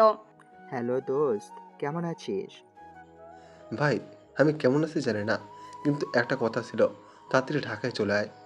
নীলা তোর আব্বুকে সব সত্যি বলে দিয়েছে। সে সব কিছু শুনে নিজের ভুল তোর উপর তার অবিচারের কথা মনে করতেই বোধহয় হার্ট অ্যাটাক করেছে। আমি আর কিছু বলতে পারছি না ভাই, বাকি সব তোর উপর। তার কথা শুনে তার পৃথিবী অন্ধকার হয়ে আসছে। মিমও সব কথা শুনছে, লাউড স্পিকারেই দেওয়া ছিল। মিমের মনে অনেক প্রশ্ন, কিন্তু এর সময় এসে কিছুই বলতে পারছে না। মিম রাফসানকে সান্ত্বনা দিয়ে তখনই যেতে বলল ঢাকায়। চট্টগ্রাম থেকে এমার্জেন্সি একটা কার রিসিভ করে চলে আসে ঢাকায়। হাসপাতালে রাফসানের জন্য কত বড় বিপদ অপেক্ষা করছে তার ছিটেফোঁটা ধারণা ছিল না তার পক্ষে। হাসপাতালে যখন পৌঁছায় তখন আব্বুর কাছে, তখন রাফসানের আব্বু কিছুটা সুস্থ ছিল। চোখ খুলে যখন রাফসানকে তার পাশে বসে থাকতে দেখে, সে খপ করে রাফসানের দুহাত শক্ত করে ধরেই বলল, রাফু, আমাকে ক্ষমা করে দিস বাবা, তোর সাথে অনেক বড় অন্যায় করে ফেলেছি আমি। আব্বু, তুমি ক্ষমা চাচ্ছ কেন? ক্ষমা তো আমার চাওয়া উচিত, তোমাদের কষ্ট দেওয়ার জন্য। এতটুকু ভুলের জন্য তোমাদের থেকে কত দূরে ছিলাম। তোকে আর দূরে যেতে দিব না, তাই রাফু নিজের ঘরে বন্দি করে রাখবো। তাই বোধহয় আমার সিদ্ধান্ত নিয়েছে, নীলার সাথে তোর বিয়ের কথা ঠিক করে রেখেছি। এই শোনো না, প্রতিদিন ভালোবাসার নতুন নতুন গল্প পেতে ও শুনতে চাইলে আমাদের আলোর ডায়েরি চ্যানেলটি সাবস্ক্রাইব করে পাশে থাকা বেল আইকনটি বাজিয়ে দিও, কেমন? নীলার সাথে তোর বিয়ে ঠিক করে রেখেছি। কি? নীলার সাথে বিয়ে মানে? আব্বুর কথা শুনে রাফসানের পৃথিবীটা ঘুরে গেছে। সামনে অন্ধকারে নজর আসতেছে। তখন আবার আব্বুর কথা কানে আসলো। হ্যাঁ, আমি সিদ্ধান্ত নিয়েছি নীলার সাথে তোর বিয়ে দেব। নীলাকে ছোট থেকেই আমার পছন্দ। তোমাদের পছন্দ হতে পারে, আমার না। তোর পছন্দ না, এখন কিছুদিন পরে ঠিকই হয়ে যাবে পছন্দ। কখনোই ওকে আমার পছন্দ হবে না। আমি এই বিয়ে করতে পারবো না। কথাটা শেষ করতে না করতেই আব্বু কেমন যেন শুরু করে। তখন ডাক্তার এসে কিছু এমার্জেন্সি দিয়ে দেয় আর বলে আব্বু যেটা বলবে সেটাই যেন হয়, না হলে আব্বু মারা যেতে পারে। ডাক্তারের কথা শুনে তখনই ফ্লোরে বসে পড়ে। দু চোখ দিয়ে পানি অঝরে পড়তেছিল। কি করবে, চারিদিকে শুধু মিমকেই দেখতে পাচ্ছে। আমার আমার জন্মদাতা পিতা, তাকে কিভাবে হত্যা করব? নীলাকে বিয়ের কথা না দিলে হয়তো আবার কিছু হয়ে যেতে পারে। কি করবে? ঠিক 30 মিনিট ধরে ভেবে চিনতে নীলাকে বিয়ে করার সিদ্ধান্ত উপনীত হয়। আর সেটা শুনে আম্মু আর ছোট বোনটা খুশি হয়নি, আর সবাই খুশি, আব্বুও খুশি। আর আমার এই সিদ্ধান্তটাই আমার জীবনের সবচেয়ে বড় ভুল আর সবচেয়ে গুরুত্বপূর্ণ ছিল। এইদিকে বাবা, একদিকে বাবা, অন্যদিকে প্রেমিকা। যাই হোক, রাফসানের মনের মতো ব্যথা লুকিয়ে রেখে আব্বুকে খুশি রাখাটাই এখন রাফসানের কাজ। দীর্ঘ 6 বছর পর বাবা মার সাথে থাকার সুযোগ পেয়েছে, তাই এভাবে নষ্ট হতে দিতে পারে না। আব্বুর পাশে বসে আব্বুর হাতটা ধরে। আব্বু, তুমি যা বলবে সেটাই হবে। আগে সুস্থ হও, তারপর বিয়ের ব্যবস্থা করো। বলে ওখান থেকে বাহির হয়ে বাহিরে একটা চেয়ারে বসে আছে আর সবার ভিতরে আব্বুর পাশে। রাফসান চোখ দিয়ে তো পানি ঝরতেছে। ঠিক সেই মুহূর্তে রাফসানের